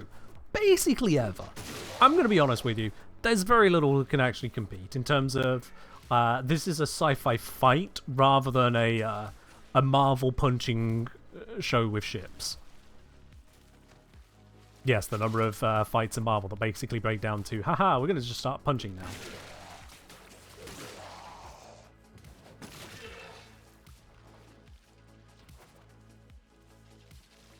So yes, very good.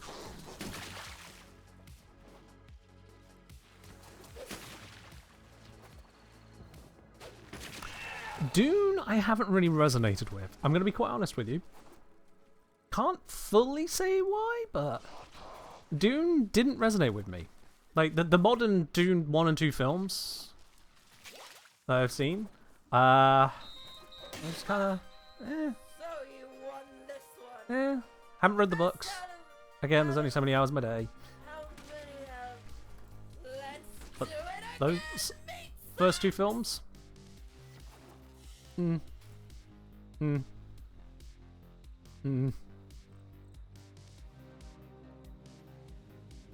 feel like for the first one of my biggest negative takeaways was it felt like it spent a lot of time being cinematic of, look at the set design we've created, look at these curiosities of oddities. Like, okay, but like, can this go somewhere? Substantiate it? Yeah. It wasn't really one for me.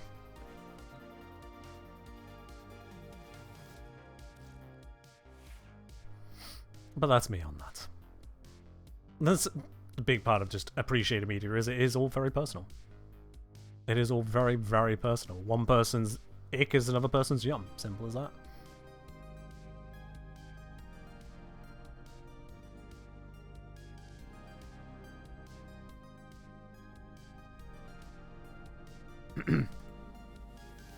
Cinema being cinematic. Sure, if you want to be cheeky about it, brother Ernie. Sure. Just like chat being chat. You say words and words are said. Yup. From Elsie saying, for what it's worth, Dune was not as much a sci-fi as much as it was a book about political intrigue. Which, yeah, fair enough. The movies, at least the first one especially, still spent a lot of time just kind of going, whoa, whoa.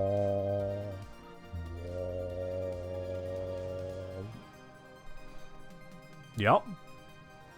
That is some people going from a ship towards a ship, or a ship towards a building. Oh, look, more ships. And more buildings. Mm-hmm. Yeah. First one's basically setup. Oh, I do love spending a couple hours on setup. My favourite. Absolutely what I'm there for is a full-length movie of setup. Yeah. Anyway, throughout all that, Nakak Pearl count. Oh, it closed the thingamabob. No. I'll just open a thing here.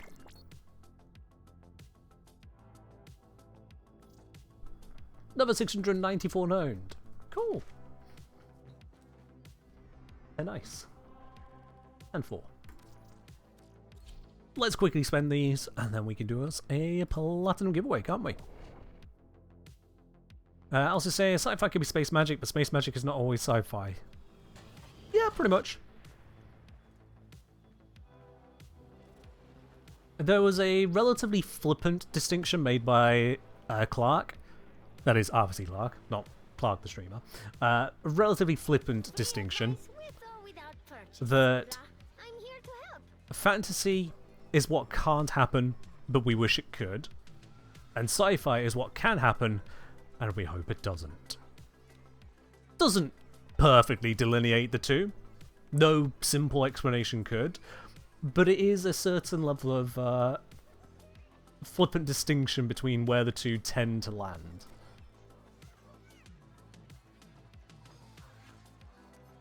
The number of sci-fis that do end up kind of going, wow, here's how things can get shit. Let's not deal with that shit, please. Meanwhile, fantasy, wow, that could have gone shit. Good thing we have the shit resolver. I mean, it do be fitting to an extent. I'm just going to buy some of these because that's going to use up all but 4 of the pearls, which is a near perfect way of doing that. There we go.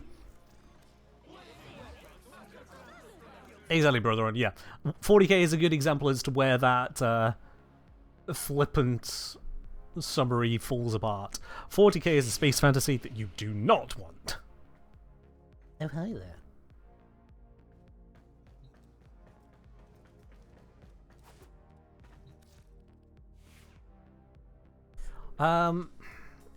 How would I distinguish it?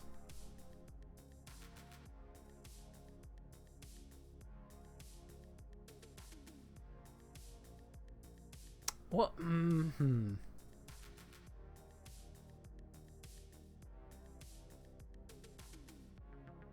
I'd have to really think to get a good drawing line between sci-fi and fantasy.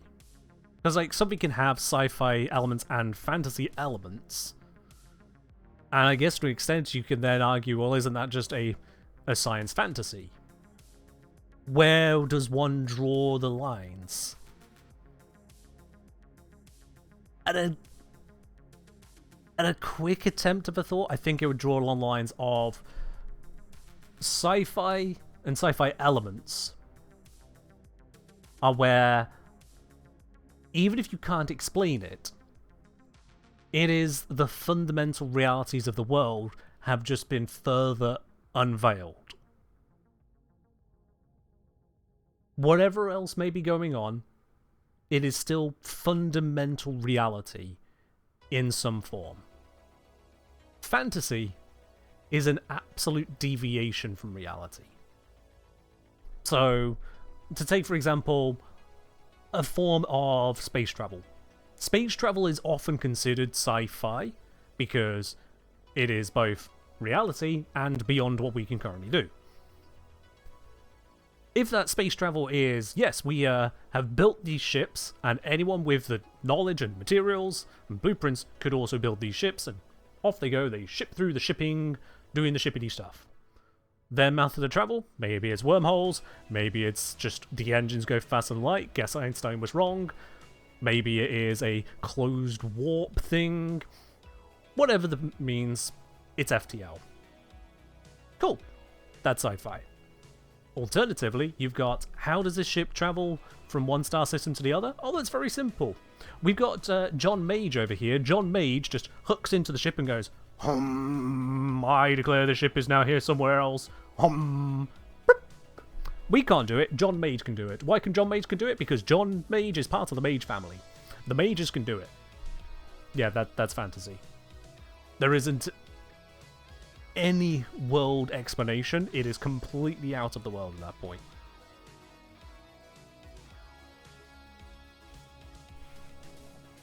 And you'll get a lot of things which are pitched as sci-fi, which are science fantasy or straight up fantasy. They just happen to take place in space. And then you'll get some things which some people go, oh, that's a fantasy. You're like, well, is it? I mean, you can't explain it, but like, it's not really pushing that far out of possibility.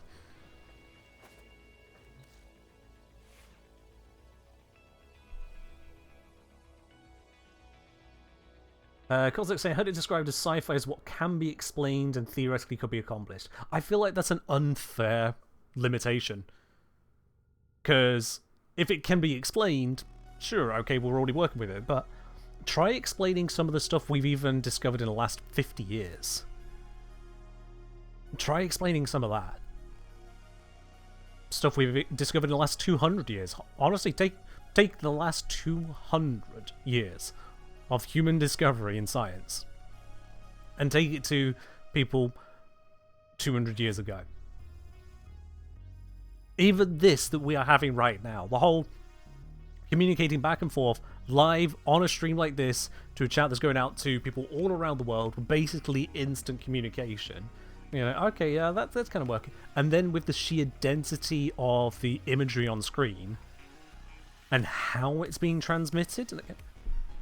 Well, like, so you've got this static chip thing. It's not got any moving parts that what we'd consider moving parts. You just control lightning to make it understand in just ons and offs the entire imagery, changing the color of some lights on the screen, some millions of colored lights over 100 times a second, all from that one thing, whilst also handling all the sound and the transmission. No, it can't. No, there's no such thing. It's just too much. That doesn't happen.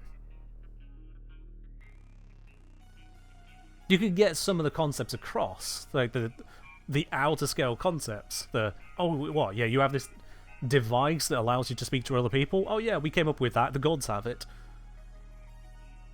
If I look at this here, it's just a rock. It's just a weird black and green rock. But if I tap it in the right place, pizza arrives. Sure, why not? But if you get into the fundamentals and try to describe that scientifically, even to me that starts to sound a little bit fucking bogus, I'll be honest with you. What do you mean that there is an entire computer in here that can summon pizza, other foods that are... I can buy an entire holiday through this. I can create the most wonderful lives, or also end my own if I already wanted to go down the dark route. Let's just commit every crime under the sun before we go to bed with that. You could do so much with these just weird rectangles. And it's that thin? It weighs that much? That's it? How is this not a wizard's focus?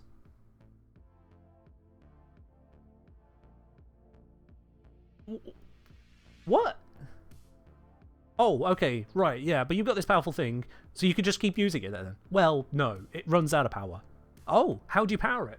Well, you see, I've got this little plastic cable over here which has a bit of metal inside, and if I just push it inside of it, it pushes more power into it, and that power is coming from some spinning blades 500 miles that way.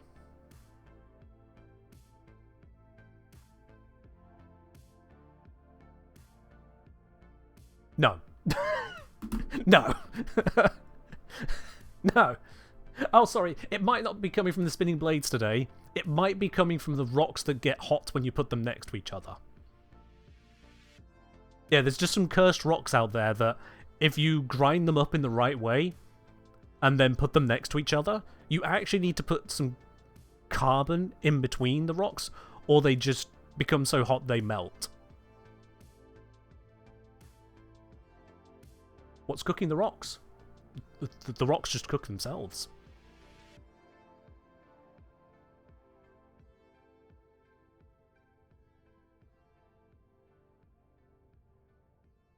What? So when we consider things like that, limiting the definition of sci-fi to at least explainable, I find is unfortunately just a little unfair on it. It doesn't need to be explicable, but at least has a level of consistency within the realms of the world, however extracted from our reality, to have a consistency within the realms of the world that anyone who could have the blueprint, the materials, and at least the understanding of the assembly could put together their science that matches the other person's science. There is a verifiable cause and effect pathway from thing to result. So long as those are there, as far as I'm concerned, that's science.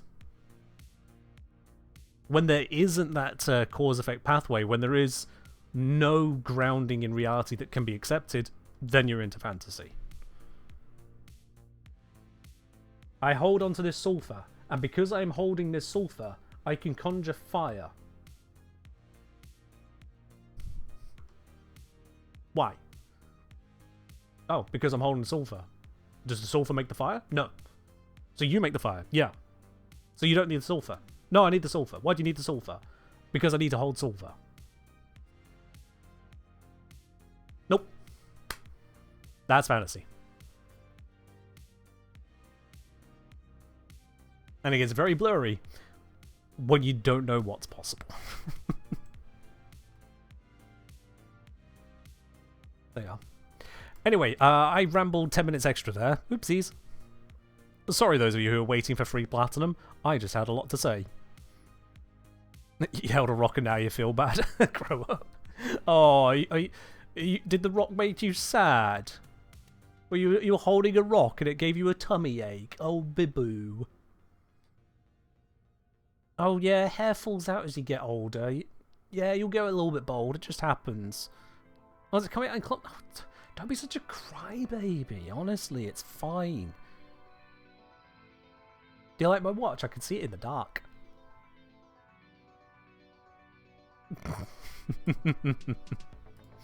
Anyway, I think it's about time we actually do that giveaway, I promised you. Yep, let's do us a 75 pack giveaway. And for those of you who have submitted your avatars to the giveaway arena, which so far is 2 of you, then we have those couple new ones. I have not yet added them to the website because, I'll be honest, until this millisecond, I forgot to add them to the website. So I'll do that after stream. I think I forgot. Yeah, I forgot to do that. I almost forgot that I forgot then. Anyway, let's do a 75 plat giveaway and stop rambling. I might actually be running out of brain cells from that lob, lob, lob, lob, lob, lob. Let's do a 75 plat giveaway. Exclamation mark, enter into the chat for a chance to win that 75 plat. Ellie asking, what's the command for when we have 2? Well, at the moment, when you want to have an avatar which is Umbrella's avatar, you do exclamation mark, pick frame, Umbrella. For your second one, it would be exclamation mark, pick frame, Umbrella 2. Yeah, it's really as simple as that.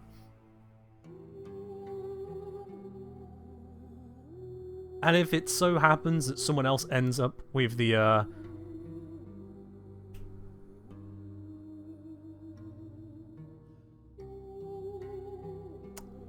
Ellie, I am very sorry.